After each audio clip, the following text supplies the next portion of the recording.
For the first time in stadium history, Bill Gray Stadium champion Car Wash Field is hosting Summer Collegiate Baseball here in Roseburg. Hello and welcome to beautiful champion Car Wash Field, Bill Gray Stadium, here at Stewart Park in beautiful Roseburg, Oregon, as the Springfield Drifters take on the Medford Rogues in a non-league exhibition game, as these two teams are raising money for the Douglas County Baseball Association. It is opening day here at Bill Gray Stadium, champion Car Wash Field, and many fans have made their way to the stands to check out some summer collegiate baseball here in Roseburg. An opportunity between the Springfield Drifters of the West Coast League and the Medford Rogues of the Pacific Empire League to showcase what summer collegiate baseball is all about down here in Douglas County. It is a toasty afternoon in Roseburg. Coming to the ballpark today, it was 104 degrees in my car.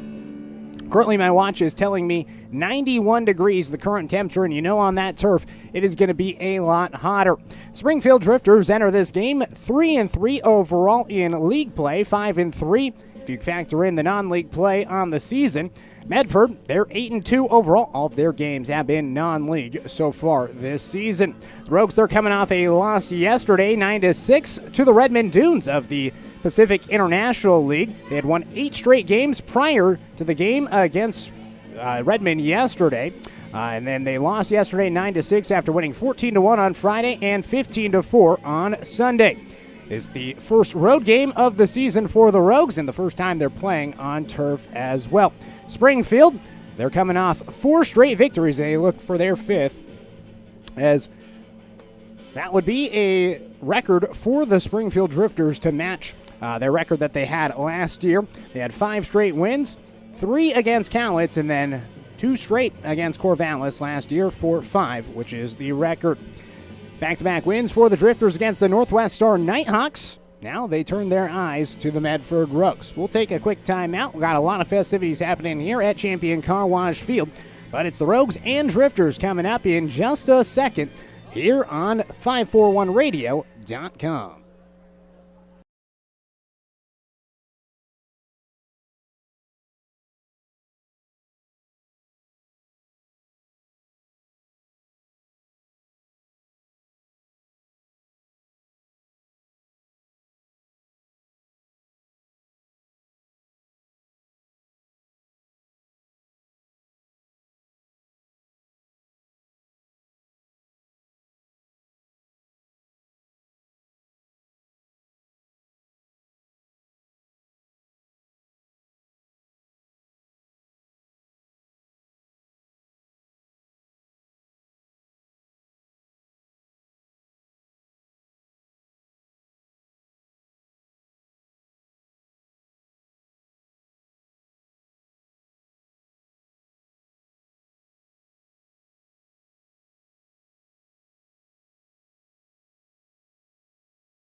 Welcome back to the I-5 Showdown between the Springfield Drifters and the Medford Rogues here at Champion Car Wash Field. What a treat do we have here today on the Umpqua Basin between the Drifters and the Rogues. The Rogues coming in 8-2 overall, coming off a tough loss yesterday, 9-6. Springfield on a 4-game win streak. They're 5-3 on the season. It is a great display of summer collegiate baseball here in the Umpqua Valley. You got two teams, the Drifters from the West Coast League and the Medford Rogues of the Pacific Empire League, meeting in between. Medford making the trip up to Roseburg about an hour and a half. Springfield making the trip down about an hour and 5 minutes or so. So quite in between for these two programs. Let's go ahead and get you today's starting lineups, starting with the Springfield Drifters. Leading things off is going to be Austin Matrenga, the second baseman. Batting second is Noah Cox, a young man from Umpqua Community College, playing back at his home ballpark. He's going to be at first base today, batting second. Nolan Miller, the left fielder, he's batting third. Caden Young, the catcher from Fordham, he's batting fourth. Cooper Mullins, he is batting fifth, the third baseman. Cesar Chavez is the center fielder, batting sixth. Logan Hanma is the DH, batting seventh. Preston Armstrong is the right fielder, batting eighth. And the shortstop, batting ninth, it is Bryant Stark. So that is the starting lineup for the Springfield Drifters. Medford Rogues are the home team today. And actually, they're going to bring some kids out onto the field right now for the national anthem, I believe, in just a second. So with the national anthem upcoming, we'll take a quick timeout. When we return, we'll get you the defensive alignment for the Medford Rogues and finish off the starting lineup here on 541radio.com.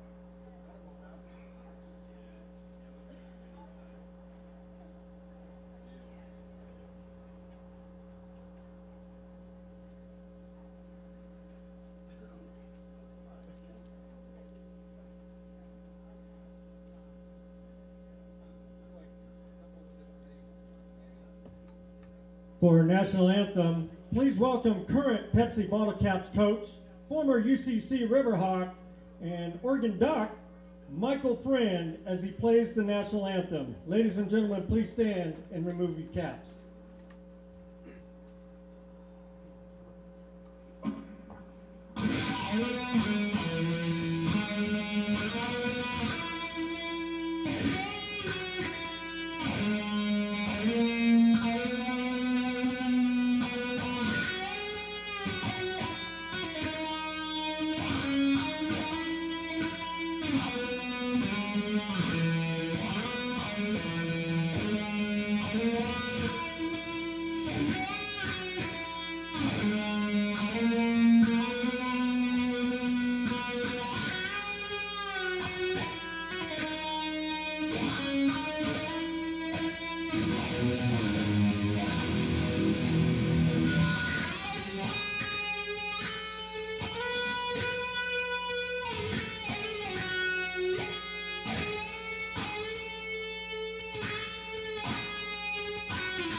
Michael Friend.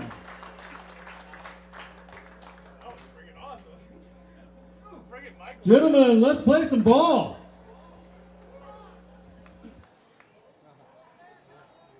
Speaker is now no longer humming.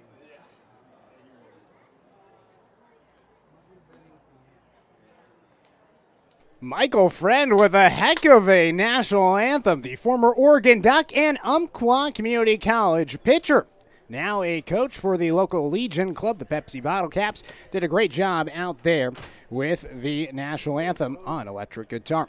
Defensively for the Medford Rogues, continuing with that lineup today, Aiden Horsley out in left field, Johnny Alley in center field, Orlando Covarrubias, he is the right fielder, Isaac Hill is the third baseman, Frankie Rutigliano is the shortstop, a former Medford athlete, Ryan Severns, the second baseman, Mark Fedro is the first baseman, and Caden Casagrande is the catcher this afternoon for the Medford Rogues, making the trip up from the Rogue Valley. Again, the starting lineup for the Springfield Drifters: Austin Matrenga, the second baseman, followed by Noah Cox, Nolan Miller, the left fielder, batting third, Caden Young, the catcher, batting fourth, Cooper Mullins, the third baseman, batting fifth, Cesar Chavez, the center fielder, batting sixth.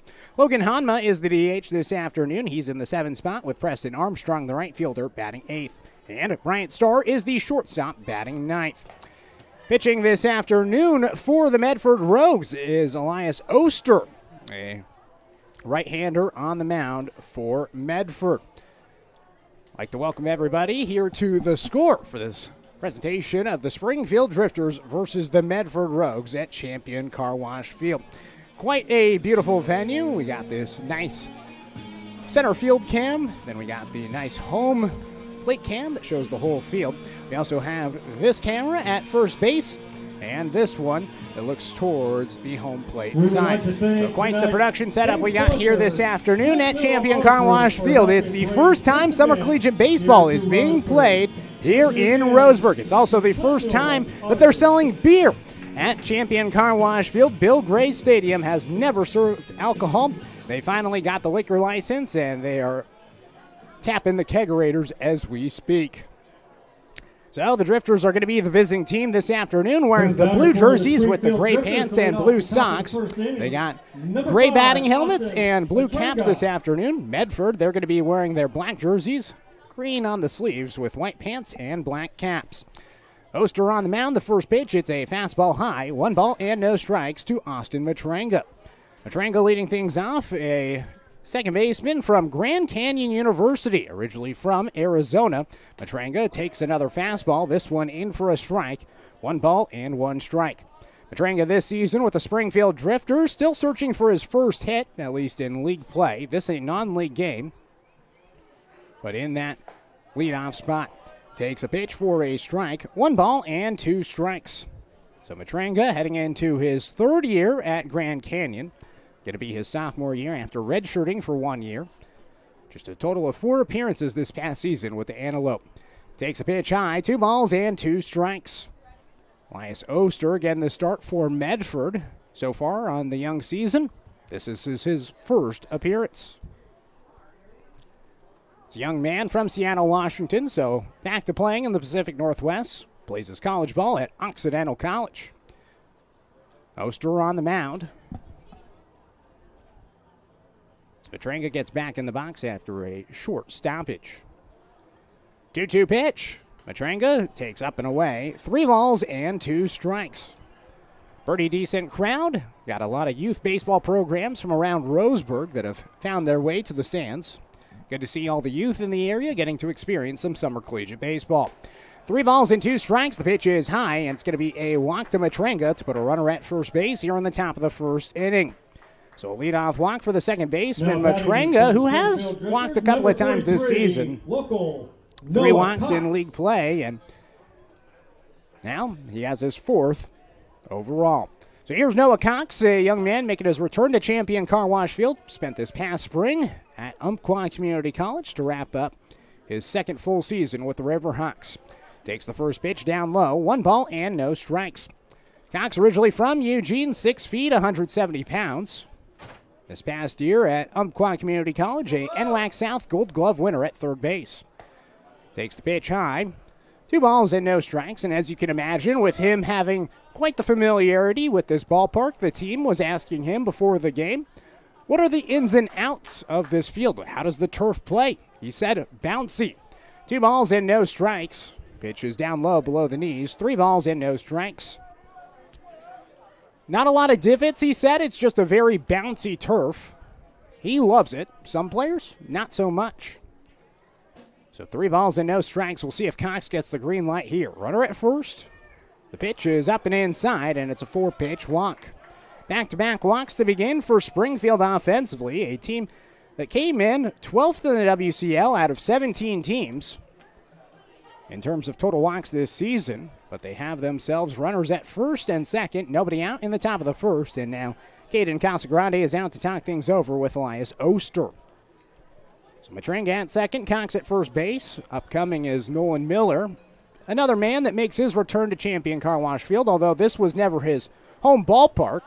Played a couple of games here throughout the years. Originally from Miller. Eugene, played with the Sheldon Irish, and Sheldon, Roseburg in the same league, so he's played quite a few league games down here at Champion Car Wash Field. Drifters batting offensively. They're the visiting team this afternoon. Medford, despite being a little bit further away from Roseburg, they're the home squad in this non-league exhibition. First pitch to Nolan Miller. He takes a fastball for a strike. It connects at the letters, 0-1. So Cox at first base. Matringa at second. They elect not to go with a bunt. Springfield, I'll be honest, a little bit odd to not see them as a small-balled squad. The 0-1, it's a chopper towards the right side at second. Severance fields. He goes to 2 for 1. The throw to first base. It's late as Nolan Miller is able to beat it out. A fielder's choice play to retire Cox at second. Matringa advances to third. So 1 out and runners on the corners here in the top of the first inning. 0-0 still the score. The next batter, number 10, Caden Young. And now Caden Young will come to the dish. Young, a young man from Fordham University, heading into his sophomore season at Fordham. Played about 9 games before being injured and then having to sit out most of the spring. First pitch to Young. He takes pitch for a strike. 0-1. Nice breaking ball with the knees. Just 1 at bat in league play, although over the past few games during the non-league games against the Northwest Star Nighthawks, had a nice double off the wall and picked up a couple of hits. The 0-1, up and inside. 1 ball and 1 strike. He hit just 190 in 9 games, 5 starts, 4 hits and 21 at-bats, but half of them home runs. So when he gets a hold of it, he really gets a hold of it. 1 ball and 1 strike. The pitch drives the ball out towards right field. It's slicing foul, and it's going to land out of play. 1 ball and 2 strikes to Young. We had him on the pregame show a couple of days ago. Saul Galvan. He had the opportunity to sit with him and chat for a little bit. Young man with bright future. 1-2 pitch. Ground ball to the right side through the 3-4 hole into right field. Springfield's going to take the lead in the top of the first inning. It is 1-0. RBI single for Caden Young as he brings in Austin Matringa. And the Drifters jump on the Rogues early after a couple of walks to start the inning. They get their first hit and bring in the first run of the game. Brings up Cooper Mullins. So 1 out, 2 on, as advancing to second base is Nolan Miller. 1-0, Springfield with the lead. And here's Mullins, the 5-hole hitter. Left-handed hitter from the University of Michigan. First pitch, it's a fastball up and away, 1-0. Mullins originally from Eugene, went to Marist High School, and then headed off to Ann Arbor. Redshirted this past year with the Wolverines. Bulked up quite a bit, 22 pounds of growth as a redshirt this season. And it's certainly paying off with a .333 average with Springfield. Swings and fouls away the 1-0 pitch. 1 ball and 1 strike to Mullins. 5'7", 155 pounds. His 3rd season with Springfield.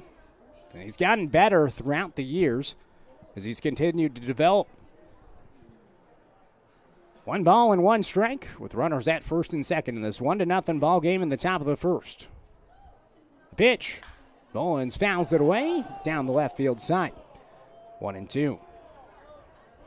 Mullins, his younger brother, had an opportunity to play here at Champion Car Wash Field down in the spring. Marist, they were facing off against Umpqua Valley Christian, who actually just won the 1A, 2A state championship game this past weekend up at PK Park in Eugene. They did that on Saturday. 1-2 pitch. Mullins fouls it away. Umpqua Valley Christian, they couldn't pull off the victory against Marist. Mullins, his brother, came away with a victory. It was a close game. One-run game in the bottom of the sixth. Marist scored a couple of runs in the seventh and then hung on for the victory against UVC. 1 ball and 2 strikes. Cooper Mullins looks in. The pitch from Oster is fouled away. So we'll do the 1 ball, 2 strike count one more time. See a couple of parents that have found their way over to the North 40 booth. North 40, the local craft brewery here in Roseburg. They're selling a beer on tap for the first time in stadium history. So 1 ball and 2 strikes. The pitch to Mullins is grounded towards the left side. Backhanded at short by Rutigliano. He goes to 2 for 1. The throw to first base. It's late as Mullins beats it out. So another fielder's choice play. Miller will advance to third. Caden Young out at second. 2 away. In the top of the first, runners on the corners for Springfield with a 1-0 lead. Cesar Chavez. Brings up Cesar Chavez, a young man from Cal State Los Angeles. Has played quite a bit of baseball. Started 49 games this past spring. A throw back towards first base, and back there safely is Mullins. Chavez in league play, a .364 hitter, 6 starts, 8 hits, a double, and an RBI. Has RBI number 2 waiting at third as he takes a pitch high. 1 ball and no strikes. So Elias Oster, a little bit of trouble, commanding the zone, a couple of walks, only 1 hit allowed. Feels like a Springfield type of stat. The 1-0. Down low, 2 balls and no strikes. Springfield this season, despite having the 3rd worst ERA in the West Coast League, they have a top 5 league statistical category at batting average against. Teams are only hitting .222 against them, but they allow a ton of runs. 2 balls and no strikes. Pitch in for a strike. 2-1. Catches the zone at the knees. Rogues, their pitching staff this season, averaging 4.38 runs per game. 2-1. Ground ball up the middle. Sliding play at second. It was a nice play by Severns as he goes to first base to retire Chavez for the final out. Springfield has 1 hit. They leave 2 stranded. No errors defensively as we'll head to the bottom of the first inning. The score is 1-0. Springfield with the lead here in the I-5 Showdown at Champion Car Wash Field. Stick around. We got the starting lineup for the Medford Rogues upcoming here on 541radio.com and the score 92.3 FM and 1490 AM.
Bottom of the first inning here at Champion Car Wash Field in Roseburg. Go ahead and give you the starting lineup for the Medford Rogues. Aiden Horsley leading things off, followed by Caden Casagrande. Johnny Alley, the center fielder, batting third. Orlando Cobarrubias batting fourth. Mark Fredro, Ryan Severns, Isaac Hill, and Christopher Ortiz, followed by Frankie Rutigliano. So that is the starting lineup for the Medford Rogues. No balls and 1 strike from Jack Cleet. The 0-1 pitch, it is popped in the air out towards the right side, and it's going to drift out of play. 0-2. So we thank you guys for joining us this afternoon here on The Score. Hope you were able to find the broadcast. Now broadcasting on the Springfield Drifters live stream today as we are at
Apologies for that here at Champion Car Wash Field. The power went out actually at the stadium, and so everything went dark for just a second. The cameras, because they are connected to the firewall, they have also been adjusted with the power outage. So, going to quickly try to work to get the cameras correct, but the Rogues, no runs, no hits, no errors in the bottom of the first inning. We're heading to the second. The score is 1-0, Springfield with the lead.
So apologies for that. Once again, we had a power outage in the press box and at the stadium, and so we lost complete control of our cameras, and so I was working to try to get the cameras all right and set.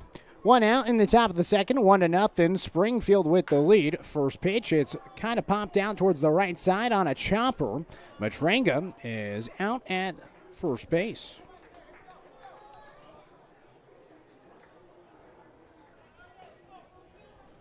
The next batter, number 43. So Matranga grounds out towards first. Preston Armstrong will advance to third base, and Bryant Starr at first base, advancing to second. So 2 runners in scoring position, 2 outs for Springfield in the top of the second inning. The pitch from Oster, it's a fastball high, 1 ball and no strikes to Noah Cox. So the hometown kid from Umpqua Community College. An opportunity here with runners at second and third for a pair of RBIs, trying to add on to the lead for Springfield. Drifters leading 1-0. Cox flies the ball out towards right field. It's slicing foul, and it's going to land out of play. So 1 ball and 1 strike. Again, apologies for the technical difficulties. Been working on that the first time all season that we've had the power go out in the press box. Maybe because there's a lot of people here and a lot of festivities happening all around. Ground ball towards the right side, backhanded at second by Severns. The throw to first base, a bullet to beat Noah Cox for out number 3.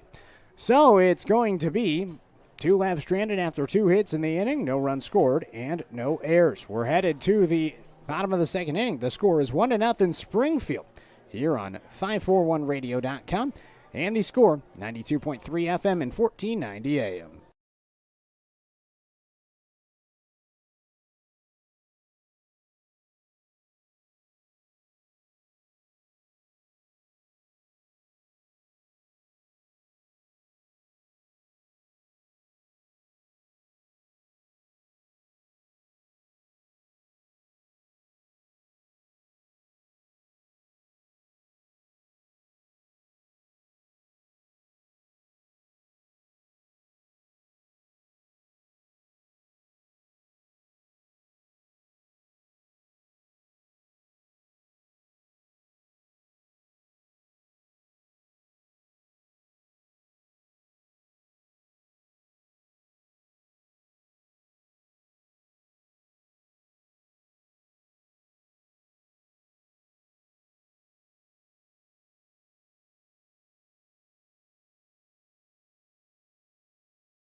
Bottom of the second inning, it is 1-0 Springfield with the lead here at Champion Car Wash Field. A great day for baseball here in the Umpqua Valley. A good amount of fans have made the trip to the ballpark today despite the hot weather.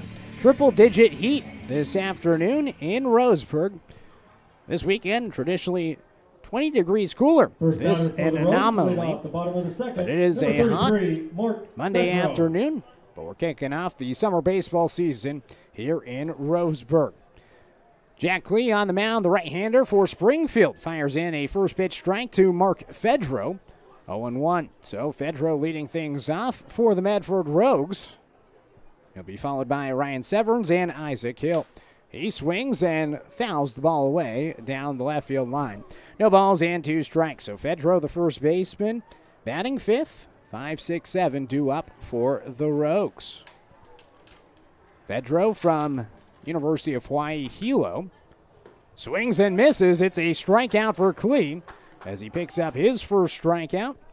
1 away in the bottom of the second inning. 26, Ryan Severns. Ryan Severns, the second baseman, will come up to the plate. Severns, originally from Fontana, California, 6'3", 185 pounds, heading off to UC Santa Barbara. He's flashed a little bit defensively, and now let's see what he does offensively here in Roseburg. Pitch is in for a strike. 0-1.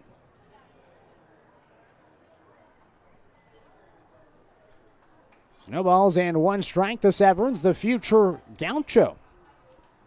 Takes a fastball outside. 1-1 strike from Klee, who's from Chemeketa Community College, originally from Beaverton, Oregon. Has yet to give up a run this season with Springfield. His last performance, he was the pitcher of the game. 3 innings pitched with no earned runs, a hit, 2 walks, and 3 strikeouts. 1-1 pitch, it's a little bit high. 2-1 strike. The Drifters this season, not a ton of deep starts. In fact, only one pitcher has gone beyond the 3rd inning on the mound. 2-1 strike, the pitch from Klee. Line drive left field, it's down for a base hit. Nolan Miller out in left field collects. Hustling around first towards second is Severns. He tries to get there, he swims, and he is in there safely. Ryan Severns doing it all himself. Couple of really nice backhanded defensive plays at second base and stretches a single to a double with 1 out in the bottom of the 2nd inning. So a runner at second, 1 out for Isaac Hill, the 3rd baseman. Hill comes up to the plate from Grants Pass, Oregon.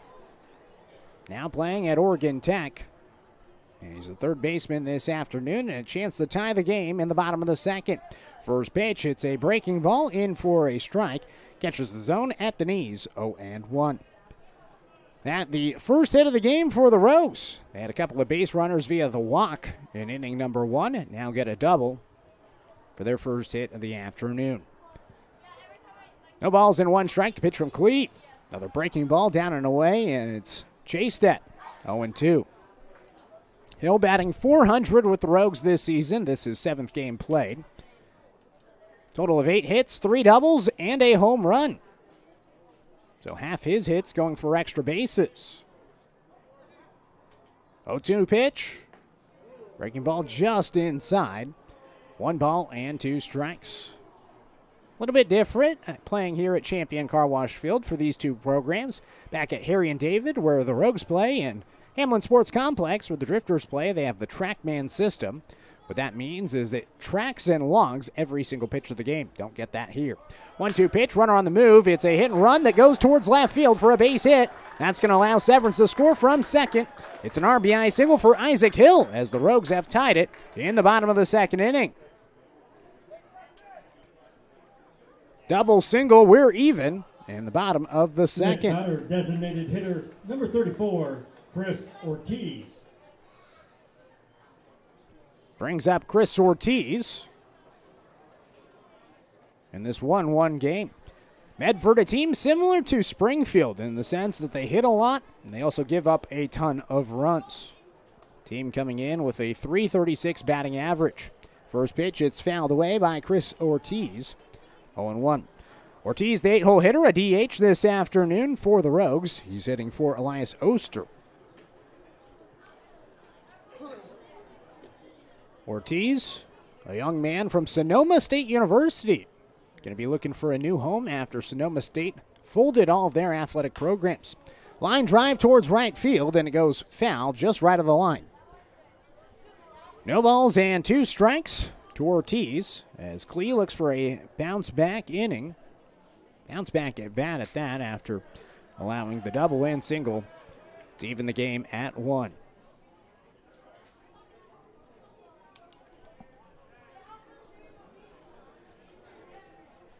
No balls and 2 strikes. Throw back towards first base, and diving back there safely is Hill. Hill this season with the Rogues, 2 stolen bases. This is a Medford team that loves to steal. 27 stolen bases in 10 games this season. Throw back towards first base, and diving back there safely is Hill. So Klee keeping an eye on him. Noah Cox holding him at first base. Klee looks back towards first and now comes set at the waist. The 0-2 pitch. Chopper up the middle. It can't be picked by Stars. It finds its way into the outfield. That going to be the 2nd error of the game for Springfield. Already 2 innings, 2 errors for the Drifters. A team that is towards the bottom of the WCL in fielding percentage this season. That error number 18 overall. Consider that they've only played 6 league games. It's a lot. came in with the second worst fielding percentage in the WCL and another error in as many innings. So now Frankie Rutiglio is going to be coming up to the plate with runners at first and second. First pitch to him is in for a strike, 0-1. So what could have been an inning-ending double play turns into an error. And now 2 on and 1 out, with the Rogues an opportunity to take the lead with the go-ahead run at second. Ground ball to the left side at short. Star fields a long throw to first base. It goes wide. It's another error, and that's going to allow a run to come in and score as Hill comes in to score from third base. Advancing to third is Ortiz. And the errors have certainly cost Springfield this season, and another one at that. Back-to-back errors for Bryant Starr. That's one of those plays that you love the effort, but you'd like him to hold on to it. He's running towards his right, throwing on the run across his body. A tough throw. If he can make it, you love him. But moments like that, you'd like to see him try to hold it, prevent any danger from arising. And now runners on the corners in a 2-1 ball game. Swing and a foul away by Aiden Horsley. Scratch that, a pinch hitter. Get you that in just a second. So 3 errors for Springfield. Now runners at first and third. 0-1 pitch. It's grounded towards the right side. Noah Cox Fields goes to 2 for 1. The throw to first base. A double play. As they retire Josiah Palomino, who's in the transfer portal. He was batting for Aiden Horsley, and he grounds out into the double play to end the inning. So we'll head to the third inning. The score is 2-1 for Medford after 2 runs come in on a pair of hits and a pair of errors with 1 left stranded. Headed to the top of the third here on 541radio.com and the score 92.3 FM and 1490 AM.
Top of the third inning.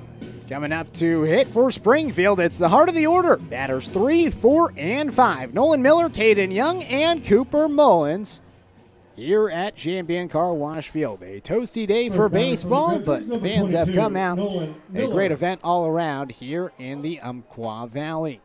So here's Nolan Miller leading things off, reached on a fielder's choice play, his first time up. Elias Oster delivers a pitch, and Miller lines the ball deep down the left field line. It's in the fair territory, and it's going to go off the wall into the corner. Miller at second base with a double as he's aboard for the second time today. And Springfield answers right back with a double of their own in the top of the third after falling behind 2-1 after 2 runs came in on a pair of hits and a pair of errors in the bottom of the second. So runner at second. That the 4th hit of the game for Springfield, a team that is slugging it, and they certainly are enjoying the hot weather. Now an opportunity to tie the game for Caden Young. He had an RBI single his first time up. Trying to do it once again. First pitch, Young takes. It's a breaking ball up above the letters. 1 ball and no strikes. So looking to drive in, Nolan Miller. Brought in Austin Matranga in inning number 1. Now 2 innings later, a chance for an RBI with nobody out. 1 ball and no strikes. Here's the pitch.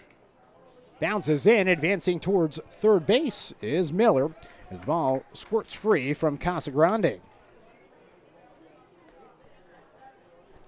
2 balls and no strikes with a runner at third for Young. A young man from Fordham University, originally from Texas.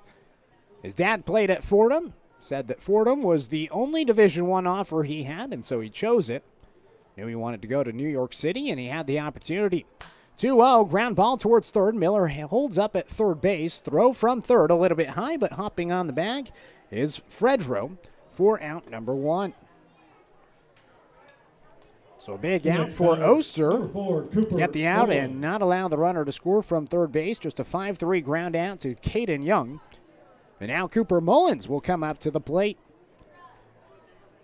Mullins reached base on a fielder's choice, his first time up. Now for the second time with a chance at an RBI. Swings and pops up the ball out towards shallow left field. Back is Rutigliano, the shortstop, to make the catch. Just right of the chuck. Out number 2. So after getting a runner to third base with nobody out, back-to-back outs, no run coming in. Tying run at third base in the top of the third of a 2-1 game. Medford with the lead. Now Cesar Chavez will come up to the dish. Chavez from Cal State Los Angeles, grounded out to second his first time up. Ryan Severn's a nice play defensively. As the ball goes into the turf, Casagrande blocks it with his chest. 1 ball and no strikes. Important for Casagrande, the catcher, with Nolan Miller and his speed at third base. 1 ball and no strikes to Chavez. Trying to give the Drifters the lead. 1-0 pitch. Ground ball up the middle on a chopper. It gets through as into second base. Rather, through second base into the outfield.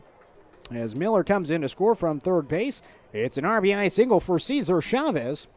And the Drifters tie the game at 2 in the top of the third. Now batting number 21, Logan Honma. Brings up Logan Honma with 2 outs and a runner at first. 2-2 the score. We're getting ourselves quite the game in Roseburg. Pitch is in for a strike, 0-1. Boy, does it feel weird to be calling Springfield Drifters baseball in Roseburg. Spent a lot of the spring here at Champion Car Wash Field broadcasting Roseburg High School games, and now getting to call a Springfield Drifter game in the same ballpark is quite something. Honma grounds the ball towards the right side. Severn's at second. Fields, he throws the first to retire Honma for out number 3. 2 hits, 1 run, 1 left stranded, no errors defensively. We're headed to the bottom of the third inning. The score is even, 2-2 here at Champion Car Wash Field. Take a timeout, come back for the bottom of the third inning here on 541radio.com and the score, 92.3 FM and 1490 AM.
Casagrande.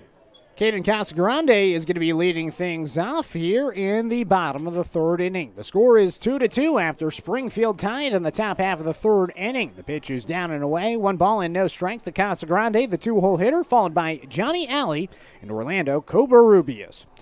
So, batters 2, 3, and 4 for Medford, facing off against a new pitcher into the game. It's the right-hander in Jackson Walker. He delivers a strike. Fastball up and inside, right at the letters. 1 ball and 1 strike to Casagrande. Casagrande grounded into a double play. 6-4-3, his first time up. Now he gets his first look at Jackson Walker, a two-way player from Yakima Valley College. Ground ball towards the right side. At second, Matrenga fields, sidearms it to first base to retire Casagrande. Out number 1. So Walker comes into the game for Jack Clee. 2 innings pitched, 2 hits, 2 runs. Both unearned with a pair of errors in the inning. 2 walks and 1 strikeout for Clee. Now batting number 35, Johnny Alley. 1 out, nobody on for Johnny Alley. He reached on one of those 2 walks that Clee threw back in the first inning. Jackson Walker delivers a fastball up and away, 1-0. Walker originally from Maple Valley, Washington, 6'2", 200 pounds, playing at Yakima Valley Community College. Really good two-way player there. Line drive down the right field line by Alley, and it's going to roll towards the corner. Cutting it off is Preston Armstrong. He throws it in time to keep Alley at first base with a single. Third hit of the game for the Medford Rogues in this 2-2 ball game in the bottom of the third. A heck of a day for baseball to kick off the 2025 summer season in Douglas County. Roseburg Dr. Stewart's, they're about to get going. Now batting They're facing off against the Medford Mustangs. We have that game also streaming right now on 1490 The Score on YouTube and at 541radio.com. They're playing at Harry and David Field, and the Rogues are playing here at Champion Car Wash Field. We're switching home fields this afternoon. Line drive right to second, leaping up is Matrenga. Throw to first base. Oh, it gets away. Almost a double play. A really nice play by Matrenga at second to retire Cobarrubias. But the throw got away from Noah Cox, so staying at first base is Alley. 2 outs. Runner at first in this 2-2 ball game. 33, Mark Fedro. Now Mark Fedro will come to the plate. Fedro, a strikeout swing in his first time up. Almost the second double play of the game for Springfield. Ground ball to the left side, past the diving Mullins at third base into left field. As it's going to be another hit for Medford to continue the inning.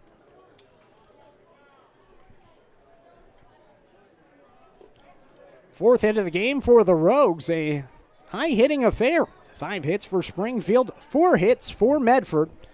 And still just the bottom of the third inning with 2 outs in the inning. 1 out to work with for Ryan Severns. The next batter, number 26, Ryan Severns. Severns, a double and a run scored last inning.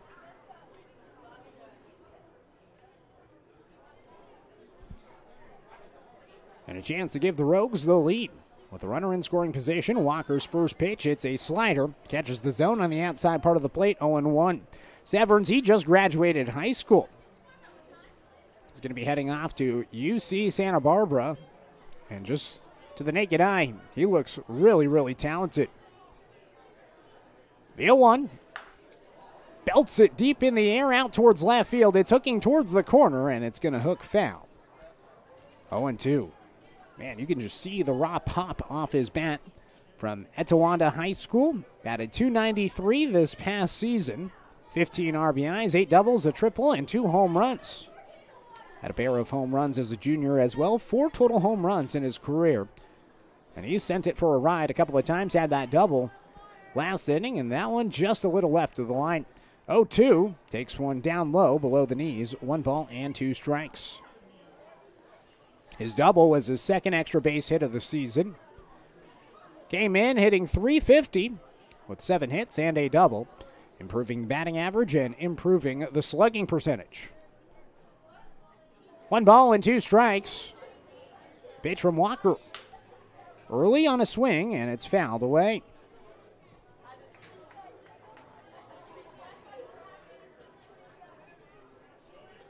Again, if you're looking for the Roseburg Dr. Stewart's game, we have that happening also on 1490 The Score, a doubleheader this afternoon on our YouTube channel. The 1-2 pitch from Walker. It is down and away. 2 balls and 2 strikes. So Jackson Walker into the game. Total of 2 innings pitched in league play. Rather, 4 innings pitched in league play. 4 strikeouts. A walk. Total of just 1 hit. No runs. 2 balls and 2 strikes. Pitch to Severance. Up and inside. Had to dunk down. And he's worked the count full. Can hear the fans get into the game. It's good to see all the kids at the ballpark enjoying some summer collegiate baseball. This is some high-level baseball. Players from around the country playing right here in good old Roseburg. 3-2. Fouled back. Severance stays alive. Severance this season with Medford, just 2 total strikeouts in 20 at-bats. A tough batter to try to strike out. So a full count pitch upcoming with 2 on and 2 out in a 2-2 game. Deuces everywhere in the bottom of the 3rd.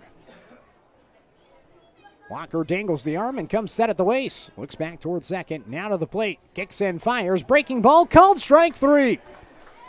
Walker picks up his first strikeout to end the inning. No runs, 2 hits, 2 left stranded, and no errors defensively. We're headed now to the top of the 4th inning. The score is 2-2 here at Champion Car Wash Field. Take another timeout here on 541radio.com and The Score, 92.3 FM and 1490 AM.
Preston Armstrong is leading things out for the Springfield Drifters here in the top of the 4th inning.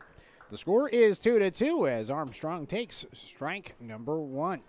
Armstrong, Bryant Story, and Austin Matrenga, batters 8, 9, and 1, due up for Springfield. The 0-1 pitch, it's a little bit high. 1 ball and 1 strike to Armstrong. Thank you for joining us this afternoon on The Score. Happy to be with you this afternoon at Champion Car Wash Field. 1-1 pitch. Armstrong thought about offering, held up, and checked his swing. The appeal down towards first base. Dan Bachmeyer said he did not go around. Scratch that. That is Austin Stone at first base. Bachmeyer at third base. Pitch is high. 3 balls and 1 strike to Armstrong. But it's good to be back here at Champion Car Wash Field. This is my 4th season broadcasting with the Springfield Drifters, and this past year I've lived in Roseburg, so it's kind of fun to get to broadcast the Drifters down here in the Burg. 3 balls and 2 strikes as the pitch comes in for a strike. So a full count pitch coming up here to Preston Armstrong, the leadoff hitter in the top of the 4th. Takes the pitch below his knees, so a walk to put a runner at first base here in the top of the 4th. Elias Oster still out there for the Rogues. The next Was told before the game it was going to be a bullpen game for them. Bullpen game for Springfield already. Jack Clee, he went 2 innings before giving it to Jackson Walker. Here's Bryant Starr, the shortstop. Singled his first time up. Takes the pitch down low. 1 ball and no strikes. But it's good to be broadcasting here at Champion Car Wash Field after moving to Roseburg and starting my professional career at 1490 The Score. We have a lovely facility, Champion Car Wash Field, and all these nice cameras. Certainly nice when the power doesn't go out. That's what happened earlier in the game. We apologize for that. We just put in these brand new cameras in the outfield, and so it's been nice to get to utilize them this past spring with the Roseburg Indians as well as Umpqua Community College. And then when this game was announced, the Douglas County Baseball Association, who's putting on the event, they asked if 1490 The Score could stream the game, and we said we'd be happy to. So it's a little bit fun for me, a little bit of a crossover, going from the Drifters YouTube to 1490 The Score, 2 YouTube channels I'm familiar with. Again, to broadcast the Drifters on 1490 The Score, quite the treat. 1 ball and no strikes the star. The pitch. It's a slider that comes in for a strike right at the letters. 1 ball and 1 strike in this 2-2 ball game. Springfield scoring a run in the first inning and the third. Medford scoring 2 runs in the bottom of the second. Oster kicks and deals. 1-1 pitch. It's lined towards second. Catching it is Severance. Throw to first base. A double play. Armstrong recognized it, was just a little bit off the first base bag. Already was sliding back towards first, and it was a catch and throw all in one motion by Severns, the second baseman, to make the play at first for outs number 1 and 2. The next batter, number 5, Austin Matrenga. 2 outs, nobody on. And Austin Matrengo will come to the dish. Third time today for the leadoff hitter from Grand Canyon University. First pitch to him. Takes it for a strike, 0-1. Triple-digit heat this afternoon in Roseburg, although it's cooled down quite a bit. My watch is telling me 89 degrees. That's a little bit from the 104 degrees I saw in my car entering the ballpark. Matrango line drive to first base. And there is Fedro to make the catch for out number 3. 3 up, 3 down in unique fashion. No runs, no errors, and no hits. We're headed to the bottom of the 4th inning. The score is 2-2 here in Roseburg. Stick around for more baseball here on 541radio.com and The Score, 92.3 FM and 1490 AM.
Inning number 4 and pitcher number 3 of the game for the Springfield Drifters as we begin the bottom of the 4th inning, still knotted at 2.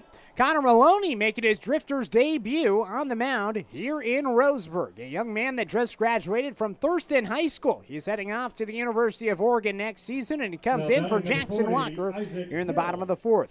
Bottom of the order, due up for the Medford Rogues, 7, 8, 9. Isaac Hill in the box. First pitch from Maloney. It is fouled away. 0-1. Isaac Hill, Christopher Ortiz, and Frankie Rutiglio due up. Hill 1 for 1 today with an RBI single. Maloney winds and deals the 0-1. Fouled away. 0-2. Connor ranked the number 9 player in the state of Oregon, the number 3 at his position as a pitcher, 2-time state champion, 5A pitcher of the year, first team All-State as a DH as well, and his brother Maddox Maloney playing for the Oregon Ducks. The 0-2, breaking ball, a chopper towards third. Mullins watches it go left of the line, foul. So Hill's going to have to come back to the box and swing once again. Jack Lee, the starter for Springfield, 2 innings pitched, 2 hits, 2 runs, both unearned with 2 walks and a strikeout. Jackson Walker, 1 inning pitch, 2 hits, no runs, no walks, and a strikeout. Been an even game so far, 2 runs for each team, 5 hits for Springfield, 4 hits for Medford, but 3 errors for the Drifters certainly cost them. Pair of errors in the second allowed 2 runs to come in and score for Medford. No balls and 2 strikes. The pitch from Maloney. Breaking ball grounded towards third. Backhanded on 2 hops by Mullins. Throw to first base in time to retire Hill for out number 1. Good play by Cooper Mullins, who is starting his first game at third base as a Springfield Drifter. We've seen him at second base through the entirety of his Drifters career. This season, we saw him in the outfield for the first time. Now we're seeing him at third base. Testing the arm to see how strong it is, and on that throw, looked pretty good for out number 1. So 1 out, nobody on for Christopher Ortiz. Swings and lines the ball towards first base. A nice play by Noah Cox. Hey, he won a gold glove on this field this past spring with Umpqua Community College. Albeit it was at third base on the other side of the diamond, but that time, flashing the leather at first. Frankie Rutigliano. And now Frankie Rutigliano will come up to the plate in the bottom of the 4th. So 2 outs, nobody on in this 2-2 game. Rutigliano reached on an error at short, his first time up. Thought about offering on a breaking ball from Maloney. It was down low. 1 ball and no strikes.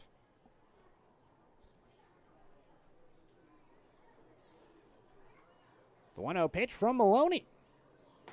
It's a fastball, catches his knees, 1-1.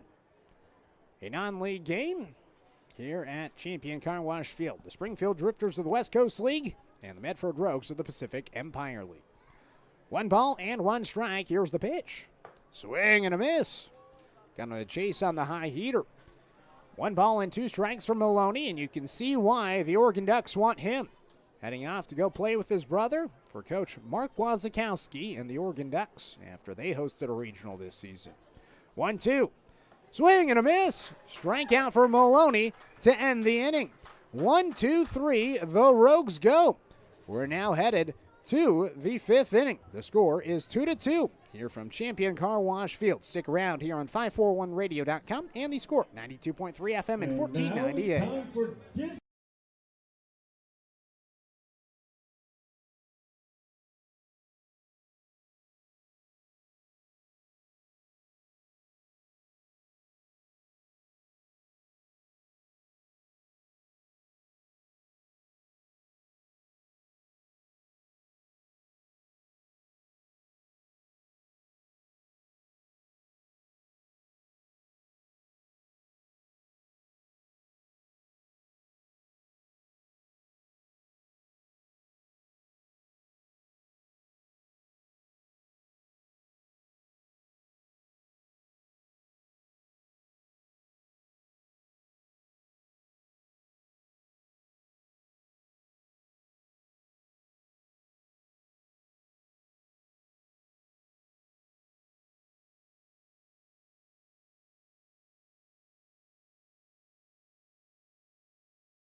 Noah Cox leading things off in the top of the 5th inning. First pitch to Cox. The Umpqua Community College product is up and inside. 1 ball and no strikes. A good day for baseball at the ballpark. A little toasty, but happy to be here. 2-2 the score as the pitch comes in for a strike. 1 ball and 1 strike to Cox. So Noah Cox, Nolan Miller, and Caden Young, batters 2, 3, and 4 due up for Springfield. Pitch to Cox is up and inside. 2 balls and 1 strike. Cox has returned to Champion Car Wash Field. A walk and a ground out towards second.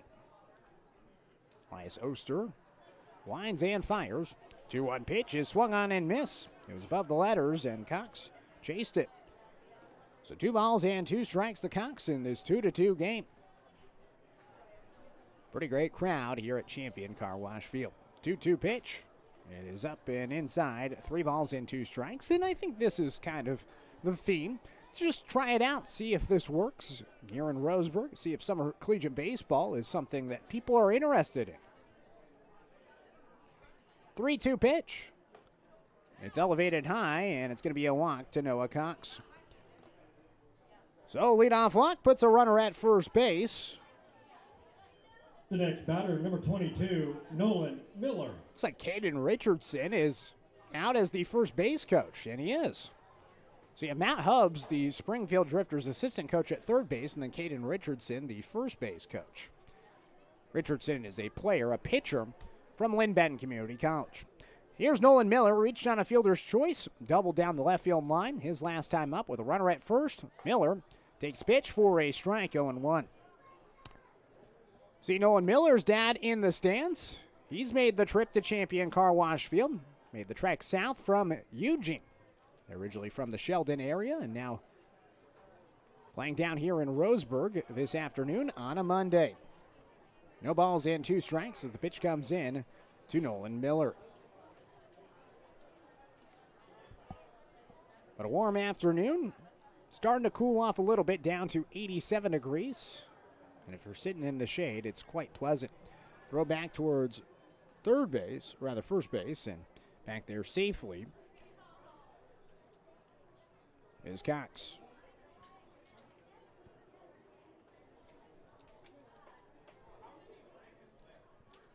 The 0-2.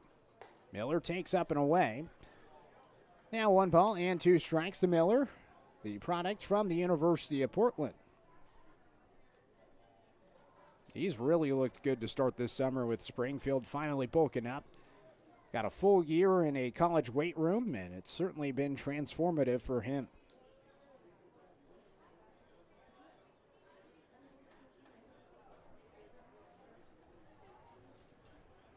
One ball and 2 strikes.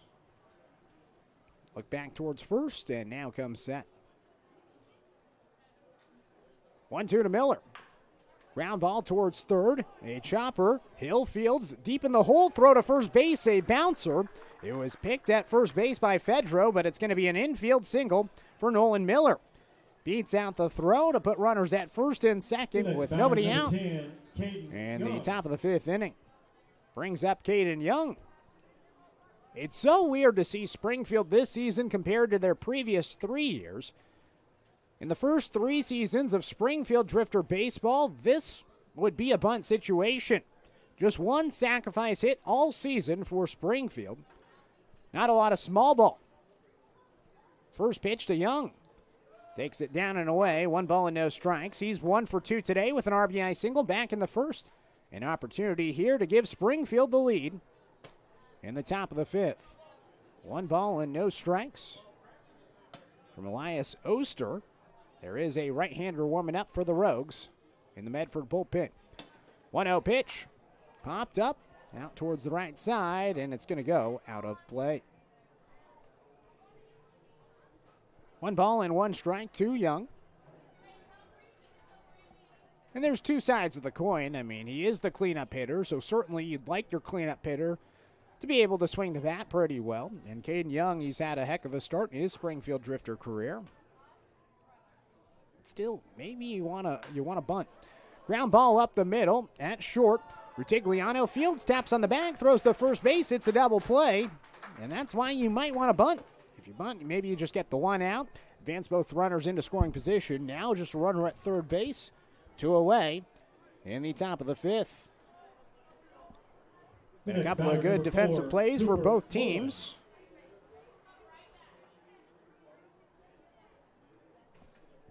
But 2 away after the 6-3 DP. Now Cooper Mullins reached on a fielder's choice in the first, popped up to short. Back in the third, swings and fouls away the first pitch, 0-1. Mullins, the son of Rob Mullins, the athletic director at the University of Oregon. He's playing at the University of Michigan. Asked him the most important question, are you still a Ducks fan? He said yes. It is fouled away, 0-2. I asked him who he rooted for in the Michigan versus Oregon game. He said he was rooting for the Ducks. He was not wearing anything green and yellow, though. Couldn't wear the Duck gear at a Michigan game. But he said he was sitting with his family and rooting for the Ducks in that Oregon versus Michigan game at the Big House in the fall. Takes the pitch up and away, 1-2. I asked him, what if it was the national championship game, Michigan versus Oregon? Who would you root for? He still said the Ducks. So good to know the loyalty is still strong in the Mullins family. 1 ball and 2 strikes to Cooper. The pitch fouls it away and stays alive. Mullins loving his time at the University of Michigan, a business major with the Wolverines and their program out there. Had to leave the season a little bit early last year to go to orientation for Michigan's business school, one of the top in the country. And his first year, he said it was wonderful. 1-2, ground ball up towards the right side, and it went off his toe. So it'll be a foul off. 1 ball and 2 strikes with the runner at third in the top of the 5th, and it's 2-2 ball game. And a great fundraiser today for the Douglas County Baseball Association as they're kicking off the 2025 summer season. And if you're looking for the Roseburg Dr. Stewart's game, we also have that on the YouTube channel that you're watching right now on 1490 The Score. You can head over to our other broadcast. That game just getting going. It is the bottom of the first inning, still 0-0 the score, as the Dr. Stewarts are facing off against the Medford Mustangs. 1 ball, 2 strikes, the pitch to Mullins. It's fouled away. He stays alive. So Mullins battling here, trying to give the Drifters the lead in the top of the 5th.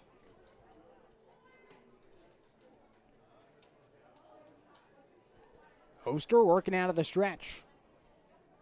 The 1-2 pitch. Called strike 3. Mullins is rung up. And that'll do it for the Drifters in the top of the 5th inning. 1 hit, 1 left stranded, no errors defensively, and no runs. We're halfway through this ball game at Champion Car Wash Field. The score is 2-2.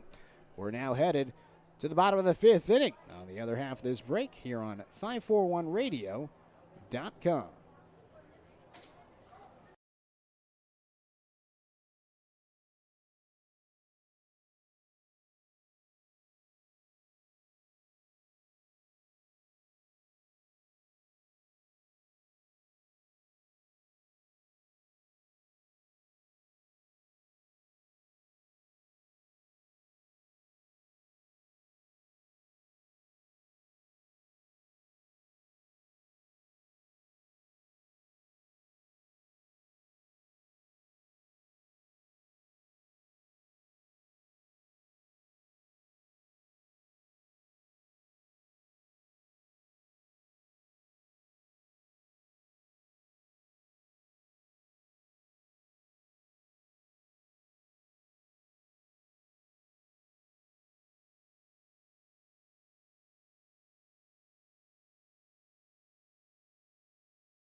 Rogues to lead off the Bottom of the fifth inning, and another new pitcher into the game for the Springfield Drifters. It's the hometown kid from Umpqua Community College. It's A.J. Viktorovich.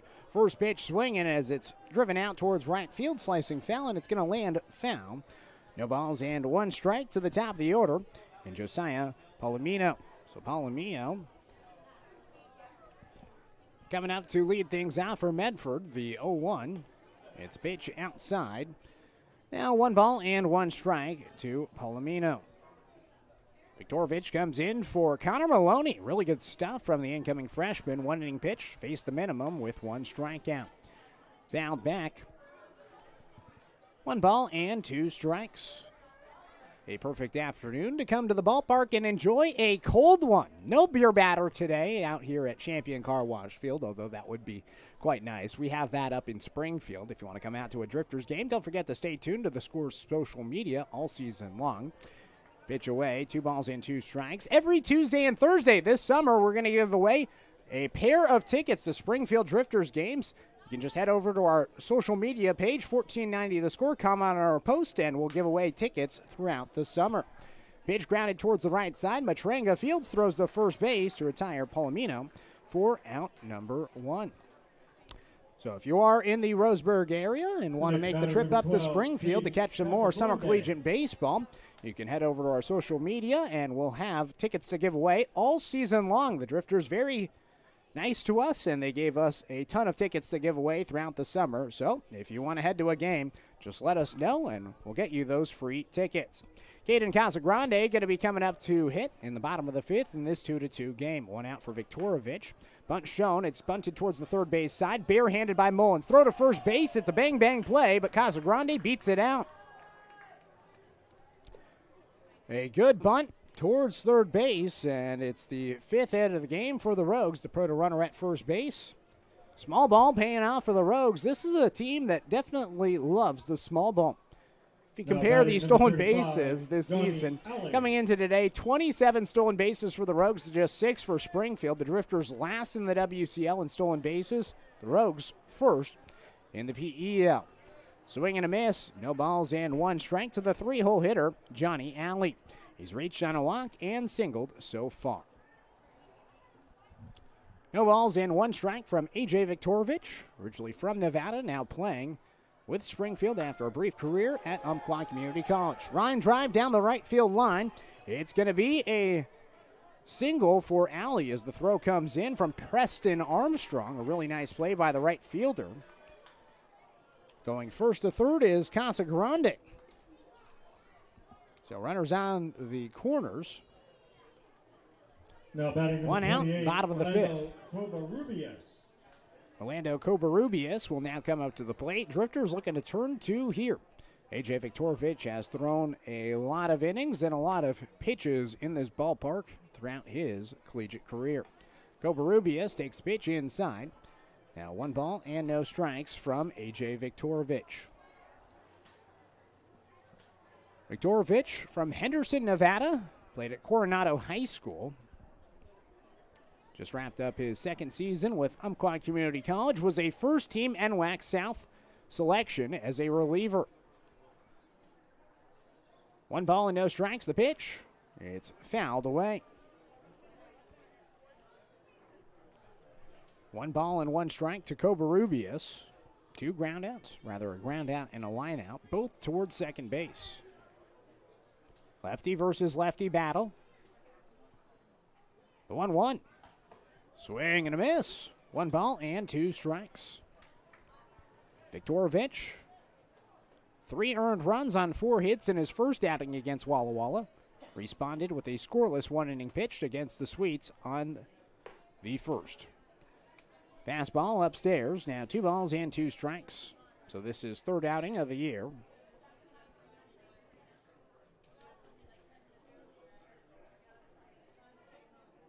Two balls and 2 strikes. He nods, throws towards first, and throw goes to second, trying to be a delayed steal to get the run. And actually, after the tag was there, it was now safe. And now picking it up and throwing towards third base is the shortstop.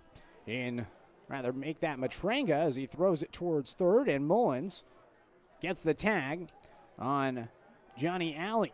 So a run is going to come in and score for Medford as they take the lead on the delayed steal. It was a pickoff by Viktorovich towards first base. Alley took off towards second. They threw it to second. He was initially safe, and then he thought he was out, and so they tried going back towards the dugout. Then he was thrown out at third. A lot going on there as a swing and a miss will end the inning. After a chaotic middle portion of the bottom of the fifth, Medford scores a run and lead by one as we head now to the sixth inning. 3-2 the score. Medford with the lead here on 541radio.com and the score 92.3 FM and 4.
First batter for the Drifters to lead off the top of the sixth inning, number 27, Cesar Chavez. Cesar Chavez leading things off to begin the top of the sixth inning. 3-2 the score. It's the Medford Rogues with the lead. New pitcher into the game. It is Samuel Janik, as the first pitch is going to hit Cesar Chavez on the back, and he'll head to first base with a hit by pitch. So 3-2 the score after the Rogues took the lead in the bottom of the fifth inning. A delayed steal, and it allows them to score the go-ahead run. And now a hit by pitch to start on the first pitch from Samuel Janik from State College, Pennsylvania, a young man that's playing at Bucknell University. Comes into the game for Elias Oster. Oster, 5 innings pitched, total of 6 hits allowed. First pitch, it's down low, 1 ball and no strikes to Logan Hanma. But 6 hits allowed, 2 runs for Oster.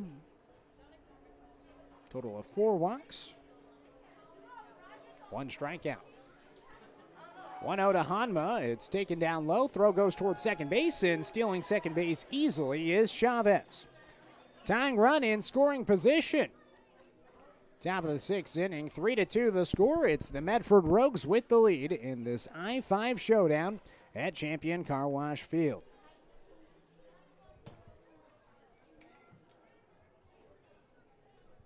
Hanma today, a strikeout looking and a ground out. A reminder to Caden those Casagrande. that want to have Casagrande out to talk things over with Janik. Shut down after the 7th inning. They're announcing that alcohol sales will stop at the end of the 7th inning. A sound that has not been heard before at this stadium. They're selling alcohol at Champion Car Wash Field. One of 3 events this summer they're going to do it, but they got the licensing, and for the first time at a baseball game, you can come here and get a cold brew. If you're in the Roseburg area, definitely stop by and get some good craft beer from North 40, located downtown in Roseburg. 2 balls and no strikes. Line drive out towards left center field. It's down for a bloop base hit. Around third is Chavez. He's going to come in and score. Throw comes home. Sliding into second base safely is Hanma. And now the throw goes into right field, but a good backup by Covarrubias in right field to keep Hanma at second.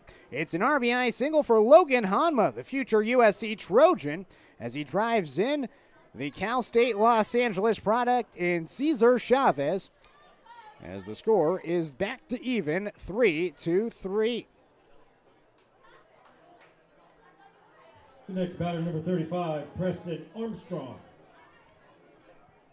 Preston Armstrong comes up to hit a single and a walk, facing off against Janik. Was on a hit by pitch and a single to begin his afternoon. The young man from all the way across the country in State College, Pennsylvania, where Penn State University is. First pitch to Preston Armstrong. He takes it for a strike, 0-1.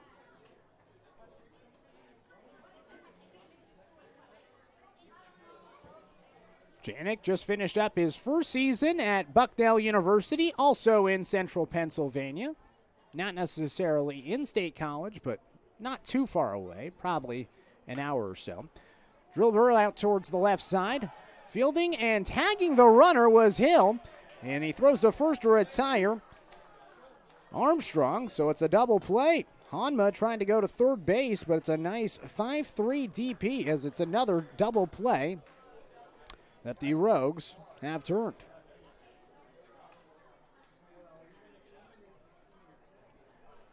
So 2 outs in a 3-3 game. Brings up Bryant Starr.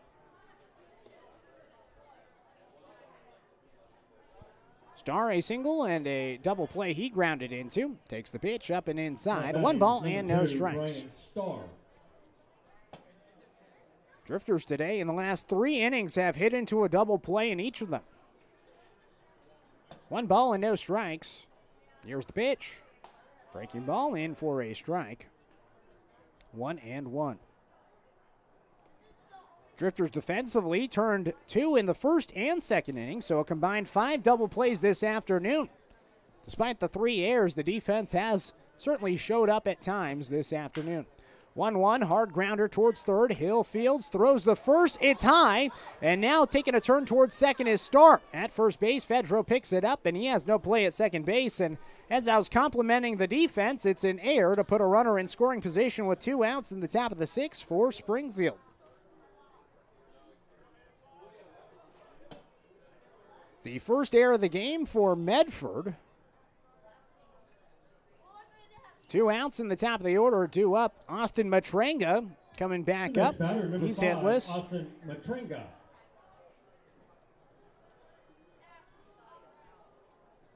Matrenga, line out to first, a ground out to second, a walk, and a run scored.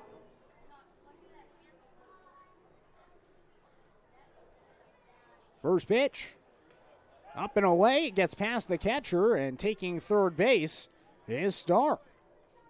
So a wild pitch advances the runner to third base. Top of the 6th inning, 1 ball and no strikes. Springfield an opportunity to take the lead. And now the infield coming in, plus the head coach for the Medford Rogues, and Kevin Olmstead. Olmstead, his first season as the Rogues head coach, 5th season as an assistant with Oregon Tech's baseball program. There he's the hitting coach and recruiting coordinator while also working with the infielders. Last year was coaching with the Grants Pass Nuggets. That's the AAA Legion team. They made it all the way to the Oregon State tournament last year. And after 1 year with the Grants Pass Nuggets, Olmsted now takes over for the Medford Rogues. So here's Austin Matranga. Runner at third, 2 outs. Top of the 6th inning. Springfield already 1 run in the inning. 1-0 pitch. In for a strike. 1 ball and 1 strike to Matranga. Again, still searching for his first hit of the afternoon. Got pretty good contact, the line out straight to first base. The 1-1. Gets past the catcher from third base. Sprinting home is Hanma, and he's going to come in and score. Scratch that, that's Starr, and he's in to score. And the Drifters take the lead in the top of the 6th inning. So 4-3, Springfield takes the lead as Janik has a couple of wild pitches to allow Starr to come in and score. And it's 4-3 Springfield in the top of the 6th. Now nobody on with a 2-1 count to Matranga. Here's the pitch. It's a fastball up and away. 2 balls and 1 strike. Matranga, a sports and entertainment management major at Grand Canyon. 3 balls and 1 strike. The pitch. Swing and a miss. 3-2. Full count to Matranga.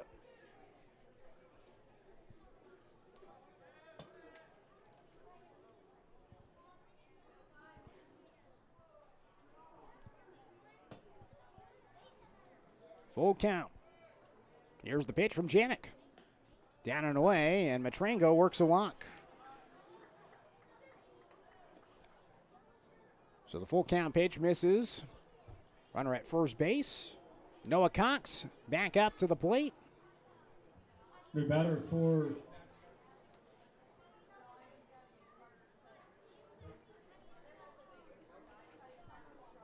So Noah Cox back up to the plate.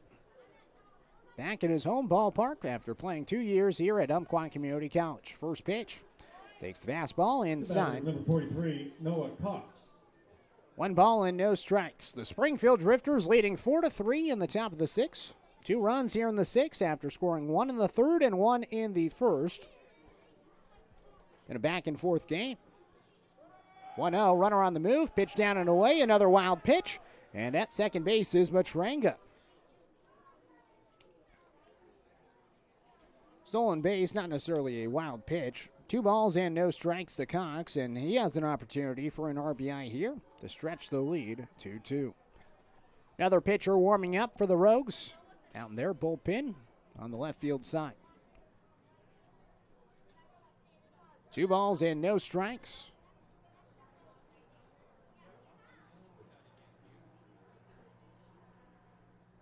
Pitch from Janik.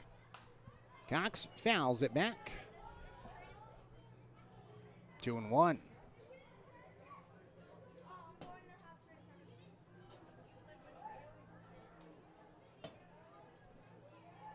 Two balls and 1 strike to Cox. Ground out, 2 walks. Can he get his first hit here? Springfield has 7 hits in the afternoon. 2-1 pitch. Breaking ball high. 3-1. Nolan Miller is on deck. He's been dangerous today. He's reached base safely each of his first 3 times. Certainly a player Springfield would love to bring to the dish. 3-1. Cox taken all the way. Takes a fastball at the letters for a strike. Full count with a runner in scoring position in the top of the 6th. After Medford took the lead in the bottom of the 5th, Springfield has answered back with 2 runs in the top of the 6th. Payoff pitch. Cox fouls it back. Stays alive. Cox had his first home run since starting collegiate baseball. Last week for the Drifters, hit a home run in their opening series against the Walla Walla Sweets. Did not have a home run across 2 seasons at Umpqua Community College. This is a ballpark that does not fly. 3 balls and 2 strikes. Here's the pitch. Ground ball towards third. And it goes foul.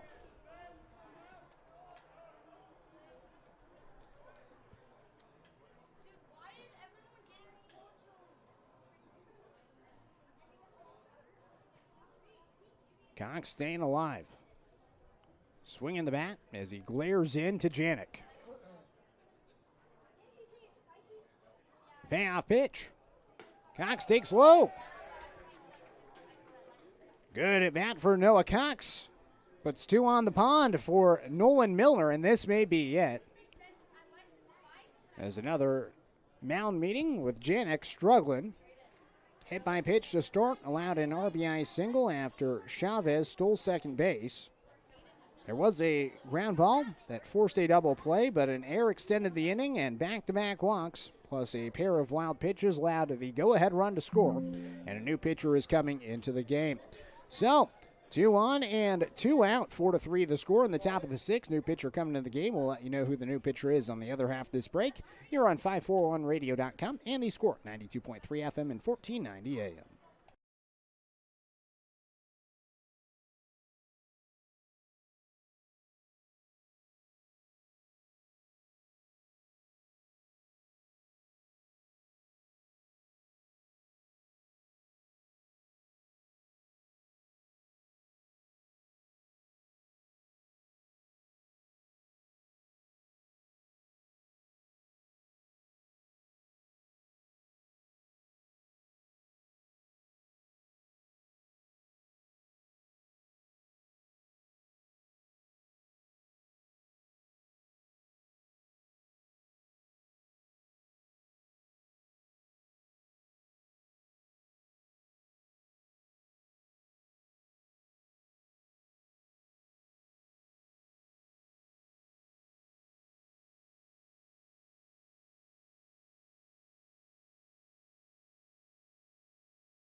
So the new pitcher into the game for the Medford Rogues is the right-hander Reed Moore. Moore fires in a pitch that's grounded towards first base. At first base, it's Mark Fedro fielding it and tapping on the bag to retire Nolan Miller for out number 3. Well, the Drifters score 2 runs on an error, a hit, and they leave 2 stranded. We're headed to the bottom of the 6th inning. The score is 4-3. Springfield with the lead here on 541radio.com and the score, 92.3 FM and 1490 AM.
First batter New pitcher in the game for the Springfield Drifters. It's the right-hander Austin Dillon as the first pitch from the big right-hander from Yakima Valley College is upstairs high. 1 ball and no strikes to Mark Fedro. Ryan Severns and Isaac Hill on deck. Batters 5, 6, and 7. Dillon delivers a pitch that's cut on and miss. 1 ball and 1 strike. So Austin Dillon comes into the game for A.J. Viktorovich. 1 inning pitch, 2 hits, a run, no walks, and a strikeout. 1-1 pitch, up and inside, 2 balls and 1 strike. Another bullpen game for the Springfield Drifters. That's been the story of the season so far. A ton of bullpen games for the Drifters. 2-1, it's popped out of play, 2 balls and 2 strikes. And that's really what summer collegiate baseball is all about. Guys going and getting some reps during the summer, during their off season, as they go and play at different colleges around the country. Dillon, originally from Sandpoint, Idaho, now playing in Springfield. This one fouled away, and we'll do the 2-2 again. But these guys get to come in and develop. They don't have to worry about school. They don't have to worry about the position on the team. They just got to worry about throwing balls, hitting balls, developing as an athlete. Pitch up and high. 3 balls and 2 strikes from Austin Dillon. So we get to see the full showcase down here in Roseburg of summer collegiate baseball. 3-2 is upstairs, and Fedro has worked a walk. So a walk to start for Austin Dillon, puts a runner at first base in this 4-3 ball game. Springfield taking the lead in the top of the 6th inning. A heck of a ball game we've got on our hands out here in the Umpqua Valley. Now, batting number 26, halfway in Ryan between for Severns. both of these programs, playing in different leagues. Medford Rogues in the Pacific Empire League, a former member of the West Coast League. Drifters in the WCL, and Dillon drills Ryan Severns with a hit by pitch right on the shoulder. So it'll move Fedro to scoring position at second. Runners at first and second, nobody out, and Isaac Hill will come to the plate. Singled, scored on an RBI, or picked up an RBI back in the second. Also came in and scored in that inning. Round out to third, his last time up. We'll see if he bunts here. Again, the Rogues familiar with small ball. First pitch, he shows bunt, tries to bunt it, and he pulls it back. 1 ball and no strikes as the pitch was up and inside to Isaac Hill.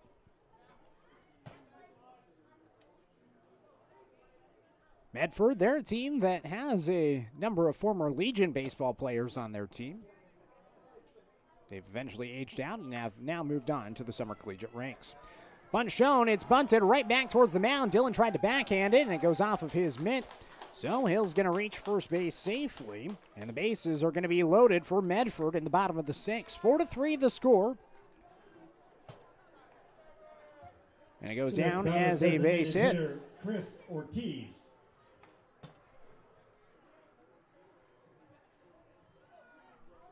So bases loaded, nobody out. And Dean Stiles is coming out to talk things over with the pitcher in Austin Dillon. So Dillon comes into the game for Viktorovich and has struggled to start. Dillon, so far this season with Springfield, has allowed a run in each of his previous 2 appearances in league play. He's coming off a season in which he had a .446 ERA with a 5-4 record across 11 starts and 70 2/3 innings pitched at Yakima Valley College. He walked 4 batters of the 7 that he faced against Bend on June 3rd. Got through the inning with just 1 earned run.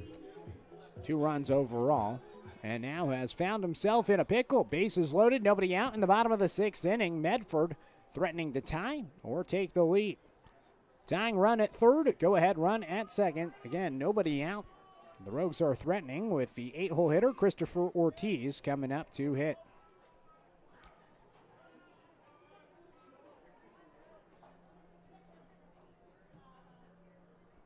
Pitch is in for a strike. 0-1.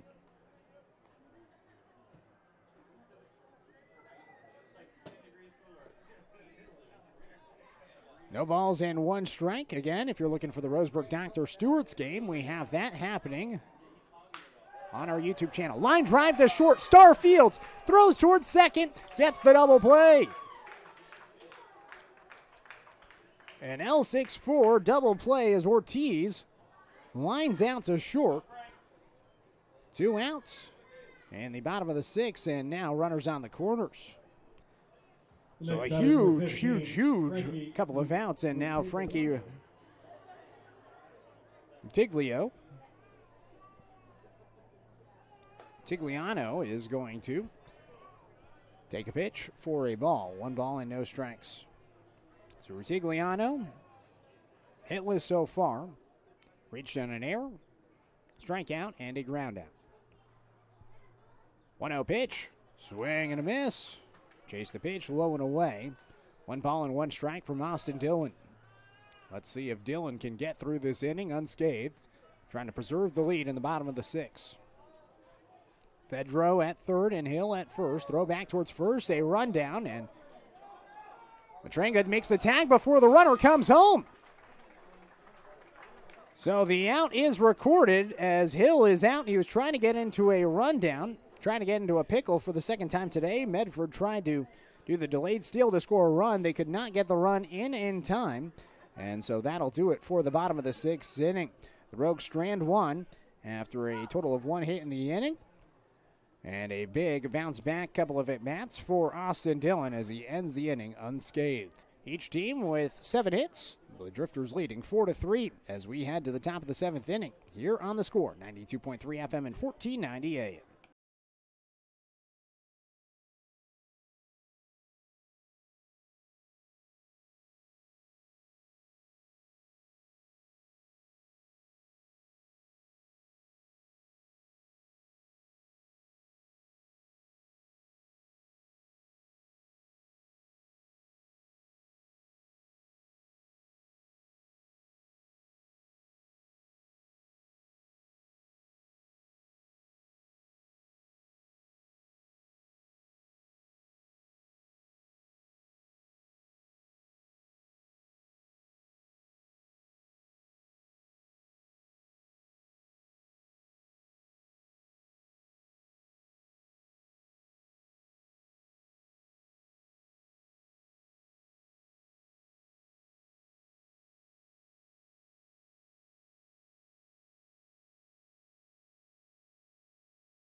Top of the 7th inning. The score is 4-3. Springfield with the lead. Thank you for joining us this afternoon at Champion Car Wash Field. Caden Young, followed by Cooper Mullins and Cesar Chavez. Batters 4, 5, and 6 due up, facing off against Reed Murr. Murr fires in a pitch, up and inside. 1 ball and no strikes to Caden Young. RBI single back in the first. A ground out the last 2 times to the plate. A ground out to third in the third, and a ground out to short in a double play back in the 5th.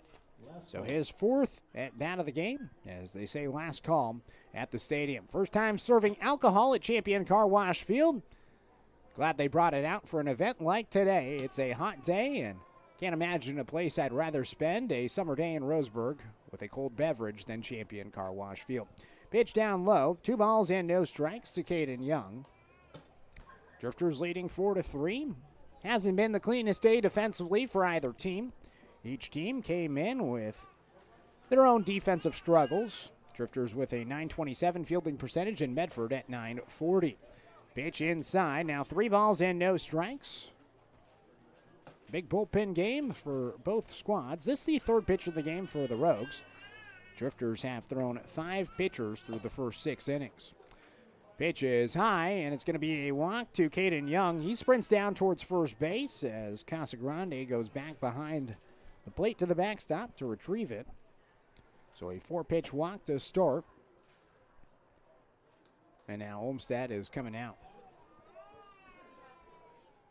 Again, if you want to make your way up to Springfield for a Springfield Drifters game, and you're living down here in Douglas County, you can head over to our social media at 1490 The Score. Throughout the season, every Tuesday and Thursday, we're going to give away free tickets to Springfield Drifters games. They are passes that are redeemable for any home game at Hamlin Sports Complex. That is brought to you by Winston Auto Care. Again, follow us on Facebook and Instagram. We're going to be giving away 2 tickets, one on Facebook. 1 pair of tickets given away on Facebook and 1 pair of tickets given away on Instagram. So head over to our social media. Again, that is 1490 The Score. And you can score this summer with free tickets to the Springfield Drifters. So if you're enjoying what you're watching, don't forget to stay up to date all season long. Pitch way outside. That allows the runner in Young to take second base.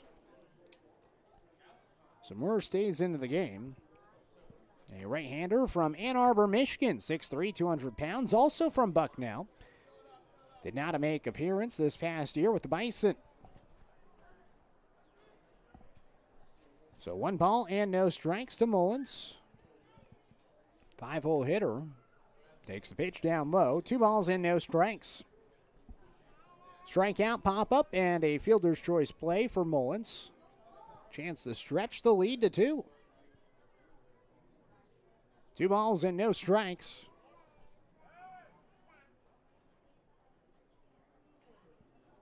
The pitch, low and away. 3 balls and no strikes as Moore has failed to throw a strike in this inning. 4-pitch walk to Caden Young.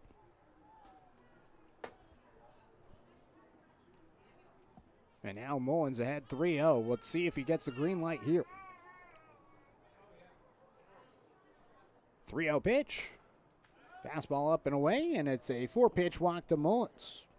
There is a pitcher warming up in the Medford bullpen, and Olmstead is coming back out. He's going to the bullpen. So a pitching change upcoming. The score is 4-3 with runners on first and second in the top of the 7th inning. So we'll let you know who the new pitcher is in the game after this timeout here on 541radio.com and the Score, 92.3 FM and 1490 AM.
The new pitcher in the game is Herman Luna, a right-handed pitcher from Corcoran, California. 5'11", 195 pounds. Plays his college baseball at Sonoma State University. 2 on, nobody out in the top of the 7th inning. 4-3 the score. It's the Springfield Drifters with the lead in this I-5 showdown between the Drifters and the Medford Rogues. 2 on and nobody out for Chavez. has a hit, was hit by a pitch, and has scored a run. Throw goes back towards second base. Back there safely is Caden Young. Corner of the infield in. Chavez has speed. Drifters again, not a huge small ball team, but he is showing bunt here. Trying to advance both runners into scoring position. He pulls back the bunt as the pitch misses high, and now trying to go to third base on the play is Young, and he gets into third safely. Taking second base is Mullins, as he's just able to beat the throw from Casagrande. So Chavez does not have to lay down the bunt. He pulled it back, the pitch was over his head, and the ball just squirted free from Casagrande's mitt, to the point that both runners were able to advance. So now runners at second and third. Chavez grounds the ball over the third baseman's head and down the left field line. It is fair. Both runs are going to come in and score. Chavez ends up at first base with a 2 RBI single. It is 6-3 Springfield.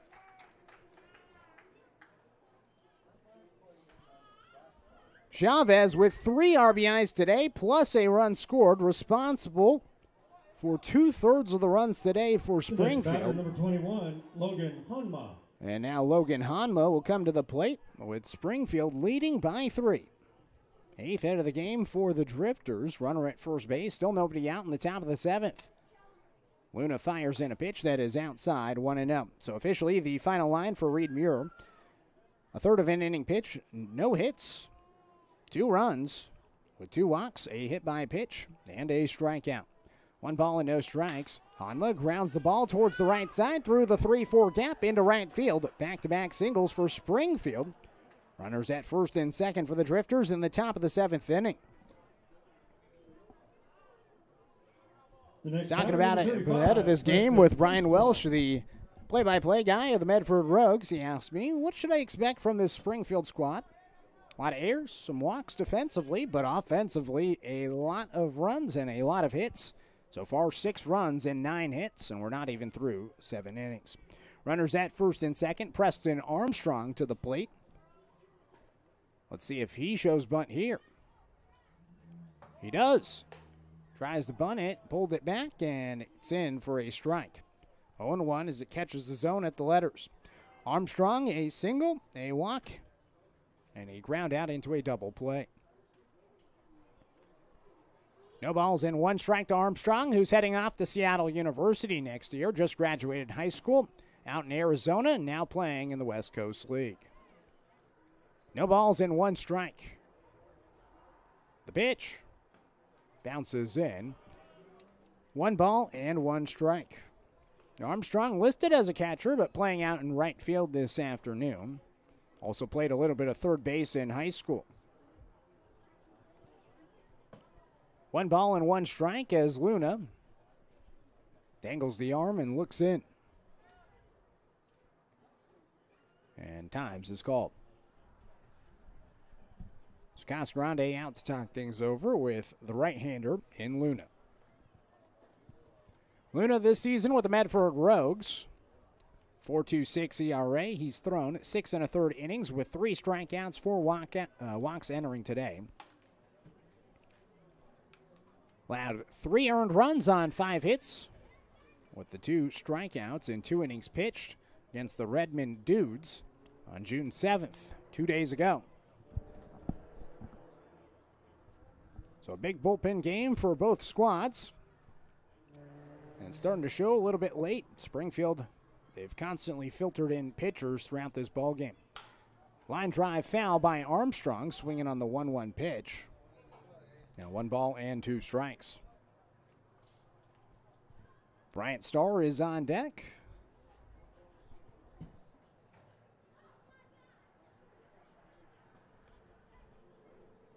Armstrong back in the box. 1 ball and 2 strikes. Luna set at the waist, delivers, both runners on the move, a hit and run, it's hit up the middle, it's off a diving Severns, at shortstop picking up is Rutigliano. He came home as coming home to score from second base is Chavez, and the Drifters add on to another run. So Mullins, He was in to score on the last play. Young as well. Chavez driving both of them in. He advanced the second after the single from Hanma. And Preston Armstrong singles up the middle. Hanma ends up at second base. And a good play by Chavez racing around third to come in and score. Now bunt shown from Bryant Starr, and it's bunted foul. 0-1. Still nobody out in a 7-3 ball game. Springfield has stretched the lead to 4. They scored 2 runs last inning in the 6th and now 3 so far in the 7th.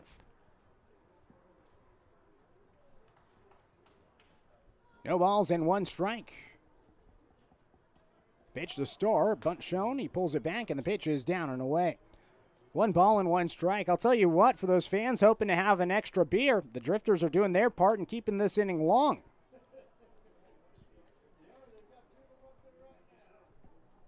One ball and 1 strike.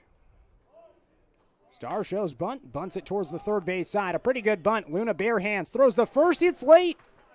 Bunt single, bases loaded.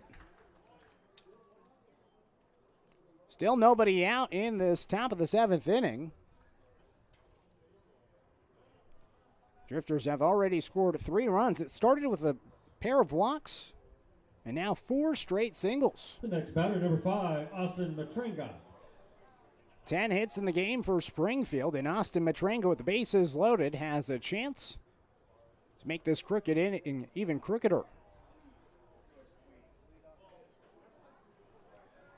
First pitch to Matrenga. Takes a pitch low and away. 1 ball and no strikes. 7-3 the score. Chavez, Mullins, and Young scoring in the inning. Hanma at third, Armstrong at second, and Starr at first base. 1-0.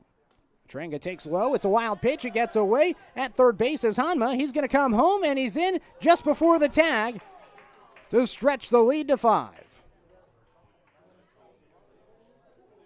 Armstrong heads the third, Starr to second. 2 in scoring position after the wild pitch.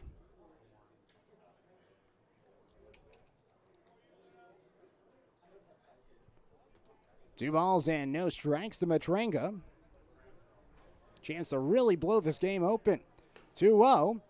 It is down low. 3 balls and no strikes as Luna has struggled to find the zone. Another right-hander warming up for the Medford Rogues. The 3-0 pitch. It is inside. Matrenga takes a walk.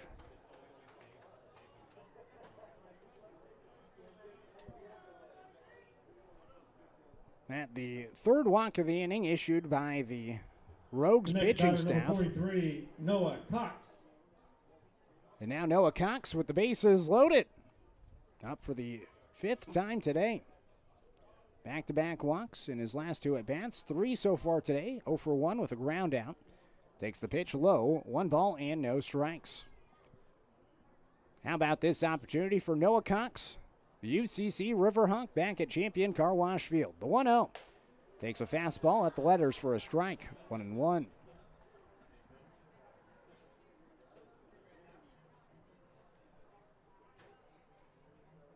One ball and 1 strike.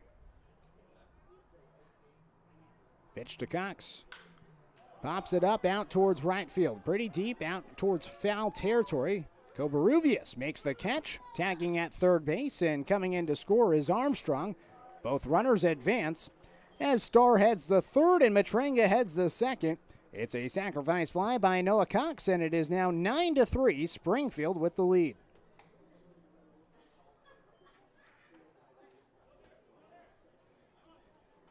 It's a 6-run lead for Springfield, a 5-run top of the 7th, and still not done. It's the 9th batter of the inning, as Nolan Miller will come up to hit. Chance for a couple of RBIs here with 2 in scoring position. Miller takes outside, 1 ball and no strikes. Miller today reached on a fielder's choice in the first, doubled and scored in the third, and singled in the 5th. 1 ball and no strikes. Here's the pitch to Miller. Takes it inside. 2 balls and no strikes. Shade creeping in down towards the left field side. Coming a pleasant evening in Roseburg, 83 degrees. cooling off from the 104 we saw earlier. 2-0 pitch. Chopper towards the right side. Leaping up at second is Severance. He goes to first to get the out there. But coming in to score from third base is Bryant Starr. An RBI ground out. Another run in, and it is now 10-3, Springfield with the lead.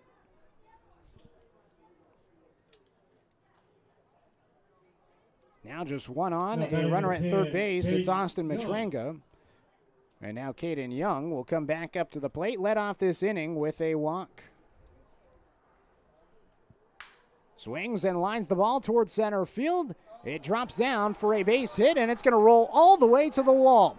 Alley had trouble in center field. Young digging for third. Alley finally picks it up. They're going to wave Young. The throw is not going to be there. It's an infield, or rather a Little League home run. I don't even know what to say. I think it's an error. I don't know if it's an inside the park home run or if it's just an error in center field. Either way, Young comes all the way around to score, and it is now 12-3. Base hit and then an error in center field. Is that what it is? Yeah, so a single and then an error to allow both runners to come in and score. So it is now 12-3 Springfield. As the pitch is outside, 1 ball and no strikes. From my angle, it was a little tough. Right where the ball dropped, there's about 2 big flagpoles in my way, and so I wasn't sure if it just dropped down and then it rolled to the wall, or if it just found its way to the alleyway. Pitch is in for a strike. 1-1, or 0-2 to Mullins. What an inning for Springfield. So 1 ball and 1 strike. Here's the pitch. In for a strike, 1-2. 8 runs in the inning and still not done. 1-2. Mullins grounds the ball up the middle. It's a base hit.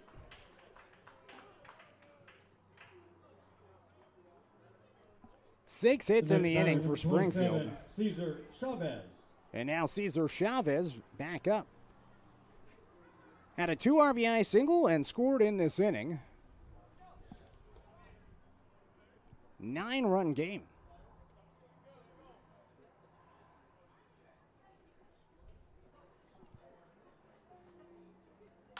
First pitch, it's fouled away by Chavez.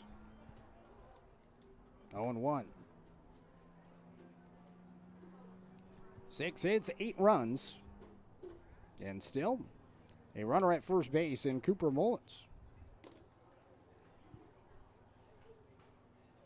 The 0-1. It's high. 1 ball and 1 strike. So Chavez 3 RBIs today. 2 runs scored. Responsible for 5 of the 12 runs. Ooh, gets hit in the head.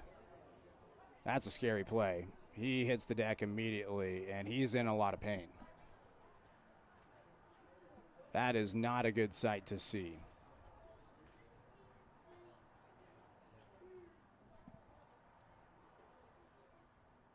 He gets up and takes off his batting gloves. Coach Lyle is out to tend to him. A scary play on the field as Hubs comes out as well. The hope is that it caught the helmet, but a fastball to the face certainly would hurt a lot.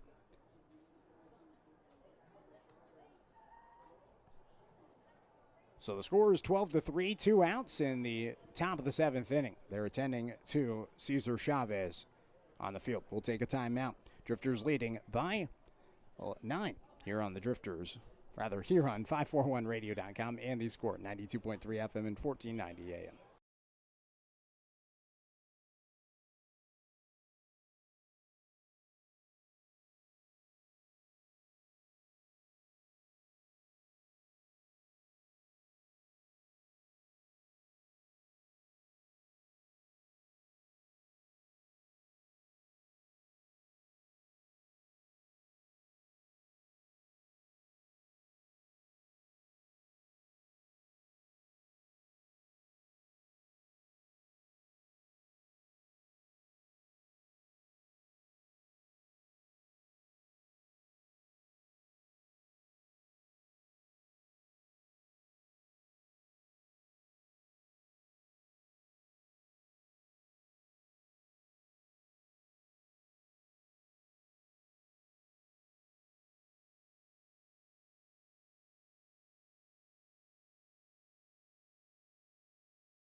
So Chavez walked off on his own accord. He's into the dugout right now and getting attended to. A new pitcher comes into the game for the Medford Rogues. It's Nathan Hunter. And at first base, pinch running, it is now Aiden Gebhardt. So Gebhardt into the game for Chavez. 8 runs in the top of the 7th inning. 12-3 the score. And still not done yet. Springfield with runners at first and second. And 2 outs. Hanma swinging through his shoes. Falls behind 0-1. Hanma earlier this inning singled, advanced towards second, came in to score. He has 2 hits today plus an RBI. The 0-1. Hanma line drive towards left field. It's going to roll into the alleyway. Around second base and in to score is Cooper Mullins. Heading to third base is Gebhardt. Runners on the corners as the inning continues for Springfield, and the lead is now 10, 13-3. 12th hit of the game for Springfield. 7th of the inning. Preston Armstrong. Now Preston Armstrong. The 14th batter of the inning. Armstrong takes a pitch high. 1 ball and no strikes. Boy, a 9-run inning for Springfield has blown this game right open. The 1-0. Armstrong swings and misses. 1 ball and 1 strike.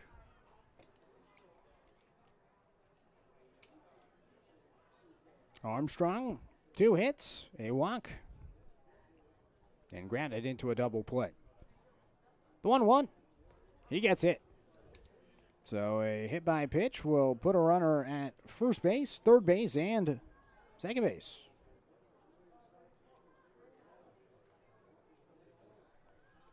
So bases loaded. Batter number 2, Bryant Starr. Bryant Starr back up to the plate. It's remarkable. It's still the 7th inning. First pitch. Starr takes a fastball high. 1 ball and no strikes. Rogues, they have 13 games in 13 days. They made this game work. They found an open date on their schedule, and certainly in summer collegiate baseball, finding good quality arms is certainly at a premium. Been a big bullpen game for both teams, and it's costing the Rogues late. Pitch high and away. 2 balls and 1 strike. They're just trying to get the final out of this inning. 2-1. Fouled away. 2-2. Again, like I said at the beginning of the inning, this inning's gone almost 20 minutes. We said last call maybe 20 minutes ago. You could have gotten your last call and then gone back and gotten a second last call. Starr grounds the ball towards the left side at short. Ritigliano fields and goes to 2 for the final out. Springfield has a total of 9 runs on 7 hits. They leave 2 stranded with 1 error in the inning. We're now headed to the bottom of the 7th inning. Time to stretch after a 9-run leading. Springfield is leading by 10 here on 541radio.com and the Score 92.3 FM and 1490 AM.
Frankie Rutigliano is going to be leading things out for the Medford Rogues in the bottom of the 7th inning. Diego Chavez back on the mound for the Springfield Drifters for the first time since 2022. He fires in a strike, 0-1. He was with the club in 2022 in their inaugural season, was injured the last few summers, and is finally back in Springfield. The 0-1 pitch, it's a breaking ball for a strike. 0-2 to Rutigliano. Reached on an air back in the second, a strikeout swinging in the fourth. It's a 10-run game, 13-3. Springfield with the lead after a 9-run top of the 7th inning. Breaking ball, it's outside. 1 ball and 2 strikes from Chavez, who's now playing at William Jessup University. When the Drifters had him in 2022, he was at Oxnard College, committed to Oklahoma Baptist, then transferred to Jessup. Pitch is outside, 2 balls and 2 strikes. It was good to see him back at the ballpark. Talked to him a little bit before the game. Went to Oklahoma Baptist, that's where his brother was playing, and then transferred to Jessup this past year. Jessup has made the jump from NAIA to now Division II baseball. Swing and a miss as he goes with the breaking ball down low. Rutigliano strikes out swinging. 1 batter, 1 strikeout to start for Diego Chavez. Chavez comes into the game for Austin Dillon, and boy, it feels like an eternity ago that Dillon was actually on the mound. 1 inning pitch, 1 hit, no runs, a walk, a hit by pitch, no strikeouts. So Dillon, he did his job, put a 0 on the board, preserved the lead, and then Springfield ran with it with the 9 runs in the top of the 7th. Pitch outside, 1 ball and no strikes to Josiah Palomino.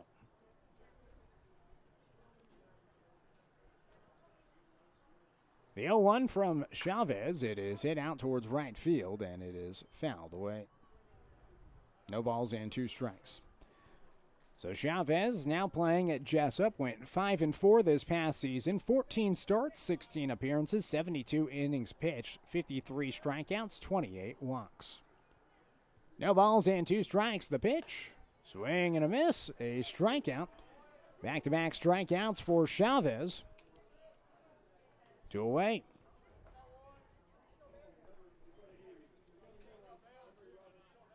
And now a pinch hitter, Matt Bailey. Medford, number 11, Matt Bailey. So Bailey going to come in for Caden Casagrande. First pitch, he fouls it back. 0-1. Casagrande, a single on a bunt in the 5th, came in to score. Before that, a couple of ground outs. So now Bailey into the game.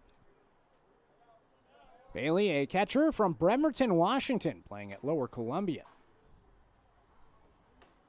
Takes a pitch high. 1 ball and 1 strike. Bailey batting in the 2 spot for Casagrande with 2 outs. Nobody on in a 10-run game in the bottom of the 7th. 1 ball and 1 strike. Here's the pitch. Chavez delivers in a strike. 1-2. Man, Chavez has looked good in his Drifters return. Back-to-back strikeouts, looking for a 3-strikeout inning. Lights beginning to turn on here at Champion Car Wash Field. The 1-2 pitch. Ground ball towards the right side. At first base, it's Cox. He flips it back to Chavez, and it's a 1-2-3 inning. We're headed to the 8th inning. Springfield with a 10-run lead. You're watching the Springfield Drifters of the West Coast League and the Medford Rogues of the Pacific Empire League battle out here at Champion Car Wash Field in an exhibition game raising money for the DCBA. Stick around for the final few innings here on The Score, 92.3 FM and 1490 AM.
Matt Bailey remains into the game as the catcher, as Nathan Hunter, I believe, is still out there for the Medford Rogues. Top of the 8th inning, it is 13-3, Springfield with the lead. Top of the order, back up.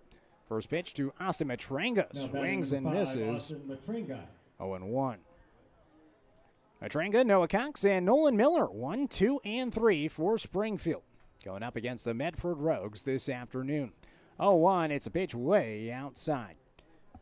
1 ball and 1 strike to Matrenga.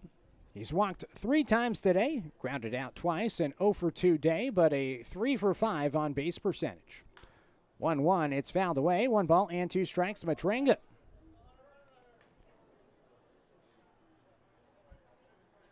Nathan Hunter into the game for the Medford Rogues. Right-handed pitcher from Concordia University. He's had 1 and 2. The pitch to Matrenga. Called strike 3. So a strikeout puts an out on the board for the Rogues in the top of the 8th inning. 10-run lead for Springfield. Noah Cox back to the plate. 43, Noah Cox. Just like Matrenga, a total of 3 walks today with a sacrifice fly and a ground out. First pitch, swing and a miss to Cox, 0-1. So he's looking for a hit back here at Champion Car Wash Field. Can check in real quick on the Roseburg Dr. Stewart's game. The 0-1 in for a strike. No balls and 2 strikes. That game also happening on the score right now. That one got started at 7 p.m. It's the bottom of the 5th inning, and it's the Medford Mustangs leading 4-2. Ball down and away. 1 ball and 2 strikes to Cox. Joey Kieran has the call for that one. That one actually on the radio at 1490 the score and 92.3. The 1-2. Cox lines the ball towards left field. It's down for a base hit as he has a hit and is returned to Champion Car Wash Field.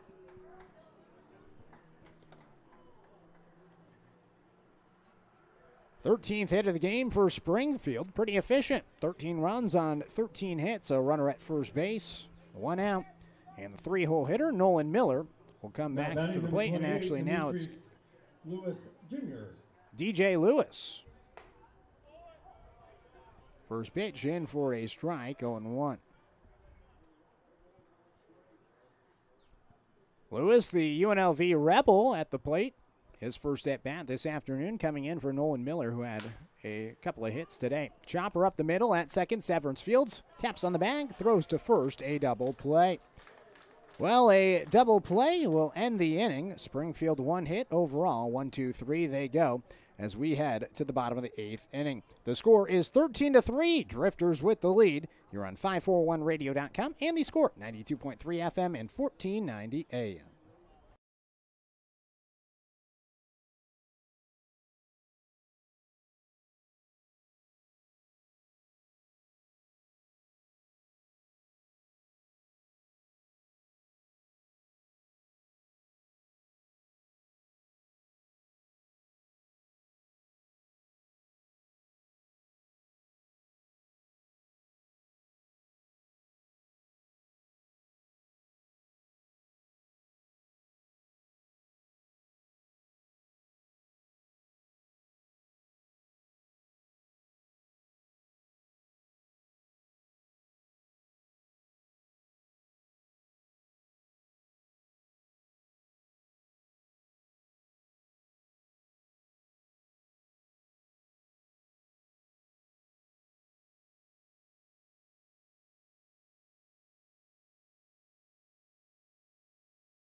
Bottom of the 8th inning, it is 13-3. Springfield with the lead against the Medford Rogues, getting towards sunset here in the Umpqua Valley. Top of the 8th inning, the Drifters went 1-2-3. Now the Rogues back up to the plate with batters 3, 4, and 5. Caden Richardson into the game for the Springfield Drifters. The right-hander from Lynn Benton Community College delivers a pitch down and inside, 1 ball and no strikes. Johnny Alley, the center fielder, to the plate. 2 hits today, plus a walk. Richardson into the game for Diego Chavez. Really good stuff from Chavez. The 1-0. It's a breaking ball in for a strike. 1 ball and 1 strike. Chavez and his Drifters return. 1 inning pitch, 0 hits, no runs, no walks, and 2 strikeouts. 1-1 pitch. It is outside. 2 balls and 1 strike. Still some fans in the ballpark. Plenty few have found their way towards the parking lot, as this is belted deep in the air, way out towards right field. Going back to the track. See you later. Johnny Alley clears the yard, and the Rogues are back on the board. The lead is down to 9. A booming solo shot to right field.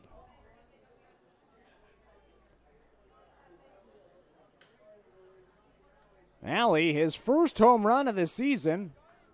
The Rogues have their 3rd overall. And that's quite the way to start the 8th inning, as a home run makes the score 13-4. Orlando Covarrubias. So it brings up Orlando Covarrubias. Nobody on, nobody out. 13-4, a 9-run Springfield lead. Pitch in for a strike, 0-1. It is a warm day here in the Umpqua Valley. Good to see some fans still enjoying this baseball game. Fouled away, 0-2. I think that most fans here are just happy to be hearing the sounds of a wood bat. Sure, you get it for a UCC baseball game, but for games during the summer, like the Dr. Stewart's or the Pepsi bottle caps, Dr. Randall's, you don't normally get that during the summer here in Roseburg. The 0-2, swing and a miss, a strikeout for Richardson, a good bounce back at bat, with a strikeout to Covarrubias for out number 1. Brings up Mark Fedro. The next batter, number 33, Mark Fedro. Fedro, a strikeout, single, and a walk so far this afternoon. Drifters leading 13-9, 13 hits to 8 hits. Drifters and Rogues. Pitch in for a strike, 0-1. So Richardson into the game. Prior to today, he's been pretty good. A lot of strikeouts as he gets a foul off here, 0-2. 4 strikeouts in the game against Bend back on June 3rd, and then had another strikeout the day after that to pick up a save against the Elks in a 8-6 win for Springfield. Line drive towards 3rd, leaping up and making the catch at 3rd base is Mullins. 2 away. He waited for it, and then he hopped up there and made the catch. An L5 for out number 2. 2 outs, nobody on for Ryan Severns. Severns, a double, a strikeout, and a hit by pitch. Nobody on, 2 outs. 9-run game in the bottom of the 8th. Richardson fires in a strike, 0-1. Richardson, the 7th pitcher utilized today for Springfield. The 0-1, up and inside, 1 ball and 1 strike.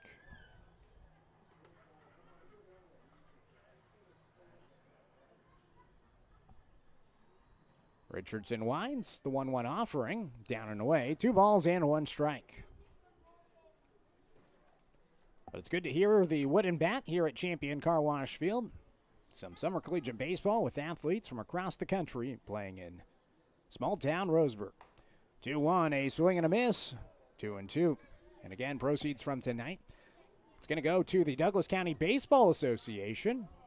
Help support youth baseball programs in the Umpqua Valley. 2-2, swing and a miss. He lost the bat. What a strikeout for Richardson to cap off the inning. After allowing a home run, he fires back with 2 strikeouts and ends with the highlight reel K. We'll now head to the ninth inning. The score is 13-9. It is Springfield with the lead here on 541radio.com and the score 92.3 FM and 1490 AM.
First pitch to Bowman Wingert is down and away. 1 ball and no strikes.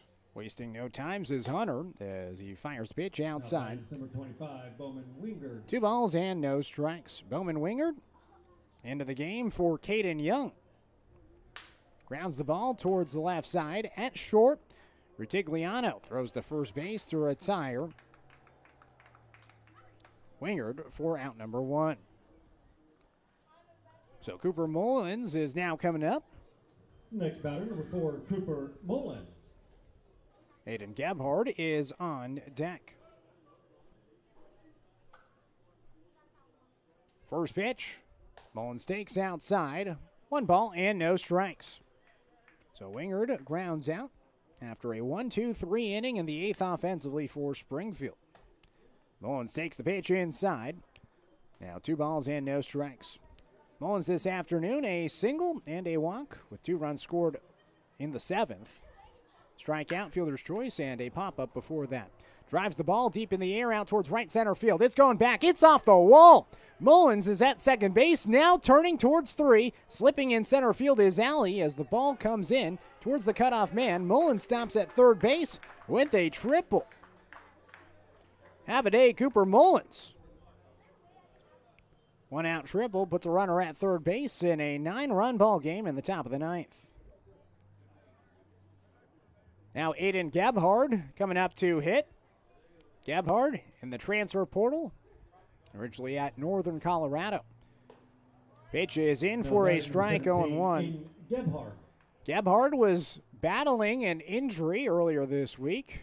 Suffered it in a game last week as he takes a pitch inside. Gets its way to the backstop, and Mullins stays at third base. 1 ball and 1 strike. He was coming home on a play similar to the pitch that we just saw. A wild pitch that got its way towards the backstop. Was coming towards home plate. Was sliding in head first. And the throw came back towards the plate as the 1-1 pitch. Gebhard flies it out towards left center field. In left field, it's Polanino to make the catch. The throw comes home, and Mullins is in there safely. Sac fly for Aiden Gebhard to bring in Mullins for a 10-run lead once again for Springfield. It is 14-4.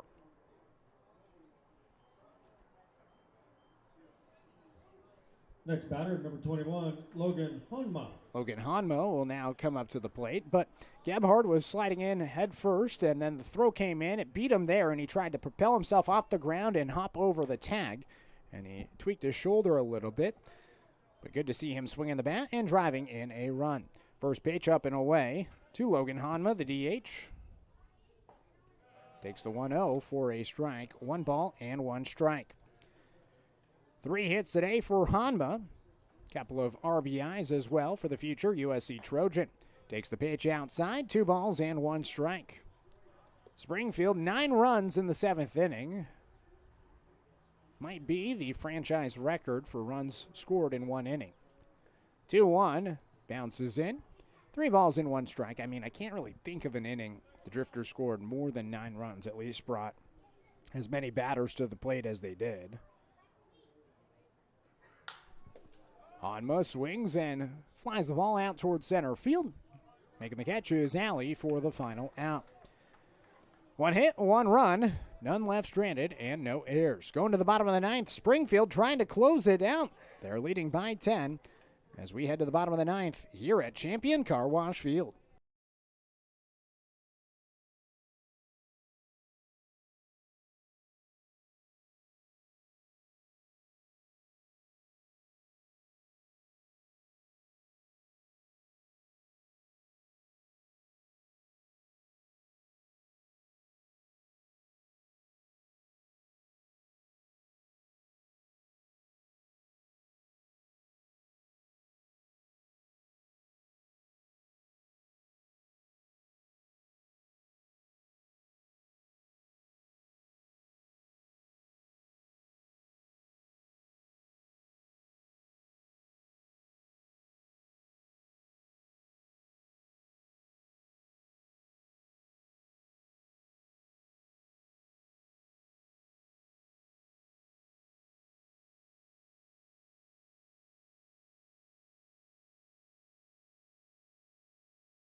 Another new pitcher in the game for the Springfield Drifters. It's the southpaw Michael Klein from Fresno City College. Set to face off against the bottom of the order. First pitch to Isaac Hill is in for a strike, 0-1. Drifters leading 14-4 as Klein comes into the game for Caden Richardson. 1 inning pitch, 1 hit, 1 run. It was to a solo shot by Johnny Alley. 2 strikeouts for Richardson after the leadoff homer. Poked out towards shallow right field. Matranga, a long run, but calling it off in right field was Armstrong, and he drops it. So a runner ends up at first base after the 4th error today for Springfield.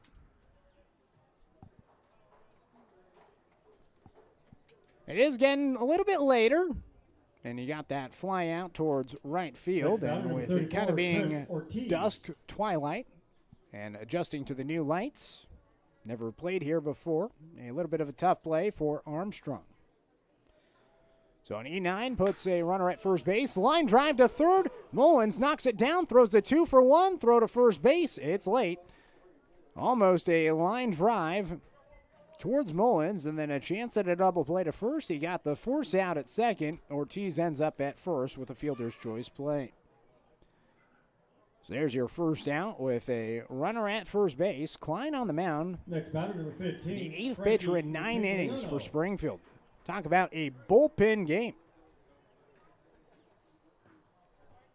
Now Frankie Rutigliano. First pitch, runner on the move, and gets past Bowman Wingert. Wingert now the catcher. Came in for Caden Young last inning, and Ortiz with a substantial lead took off on the pitch and gets the scoring position. 1 ball and no strikes with 1 out and a runner at second base. 14-4 the score. The Rogues 2 outs to work with. Klein working out of the stretch. 1-0. Ortiz taking second. No throw from Wingert. They're content to let him run. So adding on to the stolen base total for the Rogues. They've really ran a lot this summer. 1 ball and 1 strike. Klein comes set. Here's the pitch. down low. 2 balls and 1 strike. It started with Jack Klee. He threw 2 innings, and then after 2 innings, it's been a bullpen game. 1 inning to Jackson Walker, 1 to Connor Maloney, 1 to A.J. Viktorovich, 1 to Austin Dillon, 1 to Diego Chavez, and 1 to Caden Richardson before Klein. 2 balls and 1 strike. The pitch fouls it away. Stays alive. 2 balls and 2 strikes. In the dugout, they had a nice little water system going. A little bit of mist. Nice little touch here at Champion Car Wash Field during these hot summer months. 2 balls and 2 strikes. Here's the pitch. Popped in the air out towards center field. Gabhard back, stops, makes the catch. Tagging at third is Ortiz. He's going to come in and score. The Rogues down to their final out, but they add a run in the bottom of the 9th.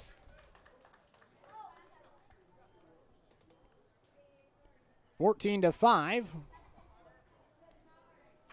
And now 2 away for Michael Klein with no one on. Top of the order, back up. Josiah Palomino back up to the plate. He's 0 for 2, a ground out and a strikeout. Pitch in for a strike, 0-1. Springfield leading by 9 thanks to a 9-run 7th inning. What an inning that was for the Drifters. No balls and 1 strike. Here's the pitch from Klein. Looks set. Strike number 2. Now the Rogues are down to their final strike. Klein with 6 strikeouts on the season in league play. No balls and 2 strikes. Here's the pitch. Chopper up the middle. Charging his star. He fields. He throws. It's out. And that's the ball game. 14-5. Springfield wins it. As I get a text from Joey Kieran, it is 4-3 Medford happening down at Harry and David Field, but the Drifters win 14-5 in the I-5 Showdown here at Champion Car Wash Field. Huge thanks to everybody that showed up today and donated their time and money towards the Douglas County Baseball Association in their opening day. Auto Group for sponsoring this game here and to help bring these guys over here. But the Drifters win 14-5. Really, one of the highlights of the night was Michael Friend before the game, the national anthem on the electric guitar. That was awesome. And then after that point, we were just getting started. The Drifters scored 1 run in the top of the first inning. The Rogues scored 2 in the bottom of the second to take the lead. The Drifters tied in the top of the third. It was 2-2. Through 4 innings, we were tied. The Rogues took the lead back in the bottom of the 5th. Springfield 2 runs in the top of the 6th to go up 4-3. Bases loaded, nobody out for the Rogues in the bottom of the 6th. They could not score. It was a double play for Springfield, a line out to short, and then a throw to second to get the runner at second. Runners on the corners, 2 outs, and then the delayed steal did not work for Medford. They could not tie the game. Drifters went into the 7th inning and scored 9 runs in that inning on 7 hits with 2 errors and 2 left stranded.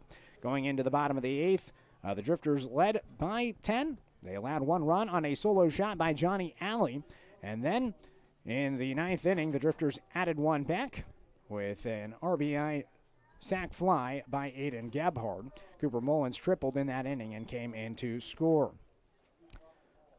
Then in the 9th inning, Christopher Ortiz was able to reach on a fielder's choice play and come in and score. Overall, the final score is 14-4. Total of 6 errors combined, 4 for Springfield, 2 for Medford. A lot of walks in this game. Big bullpen game for both squads, and Jack Klee, he started, went 2 innings for Springfield, 2 hits, 2 runs. They were both unearned with 2 walks and a strikeout. After that inning, it was a bullpen game. 1, 2, 3, 4, 5, 6, 8 pitchers today for Springfield in 9 innings. 1 inning from Jackson Walker, Connor Maloney, A.J. Viktorovich, Austin Dillon, Diego Chavez, Caden Richardson, and Michael Klein. On the other side for Medford, also a bullpen game for them.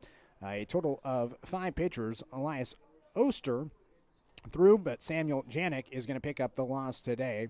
Allowed 2 runs to give Springfield the lead in the 6th inning. Could not get through that inning. Reed Muir came in through a third of an inning and then could not get an out to start the 7th inning, and that's where things snowballed. Herman Loma came into the game through a third of an inning, allowed 6 runs and a hit by pitch, and then Nathan Hunter came in and calmed the storm. Springfield, they win, and they are now 6-3 overall. Medford back-to-back losses after winning 8 straight games. Drifters will be back in action coming up on Wednesday. They'll be facing off against the Corvallis Knights, not the defending champions this year. After winning 9 straight WCL championships, they lost last season to the Bend, or not to the Bend Elks, to the Portland Pickles. They played Bend in the opening round, but they beat Bend and then advanced to the championship game, lost to the Portland Pickles. Man, what a start for them in the WCL. For Medford, they'll be heading back home to Harry and David, playing a game tomorrow against AE Express. Not sure where they're from, but they're playing AE Express at 6:35 tomorrow at Harry and David Field. Springfield wins this one 14-5 in the I-5 Showdown at Champion Car Wash Field. Drifters go 3-0 on their non-league trip. 2 wins against the Northwest Star Nighthawks, and then a win here today in Roseburg. Again, if you are listening and you are from Roseburg, throughout the summer, we're going to be giving away free tickets to Springfield Drifters games. Follow us on social media at 1490 The Score. Every single Tuesday and Thursday, we're going to be giving away 4 tickets. You can find yourself at Hamlin Sports Complex this summer if you just comment on our Instagram or Facebook posts every week at Tuesday or Thursday. Till then, we'll see you back for more Drifters baseball coming up on Wednesday. At least I will. We're going to be back on the Springfield Drifters YouTube channel. Actually, to be determined on that one. We're going to see how things work out. Typically, when we play in Corvallis, we kind of do a split broadcast with Mike Parker, the voice of the Oregon State Beavers. I'll hop on with him when we're down and hosting Corvallis at Hamlin Sports Complex. He'll hop on with us. The Beavers are in the College World Series, and so we'll see how things change this upcoming week. We'll keep you posted, but we do have home games coming up Friday, Saturday, Sunday. If you want, come out on Saturday. We got our first fireworks night at the ballpark coming up on Saturday at Hamlin Sports Complex. Again, you can get free tickets by just commenting on our social media post. Till then, we'll see you next time for more Drifters baseball. Been fun to have the I-5 Showdown down here at Champion Car Wash Field, raising money for the Douglas County Baseball Association. And hey, first time they sold beer in this ballpark. Right now, the Roseburg Dr. Stewarts are facing off against the Medford Mustangs. You can find that also on our YouTube. Top of the 7th inning, it is 4-2 Medford with the lead against the Dr. Stewarts. That's going to do it for us this afternoon. Special thanks to everybody that made this possible. To the ECBA, Dave May from the Medford Rogues, Barry Bookin from the Springfield Drifters. I'm Nate Uretsky saying so long from Champion Car Wash Field. See you next time for hopefully more summer collegiate baseball here in Roseburg on The Score, 92.3 FM and 1490.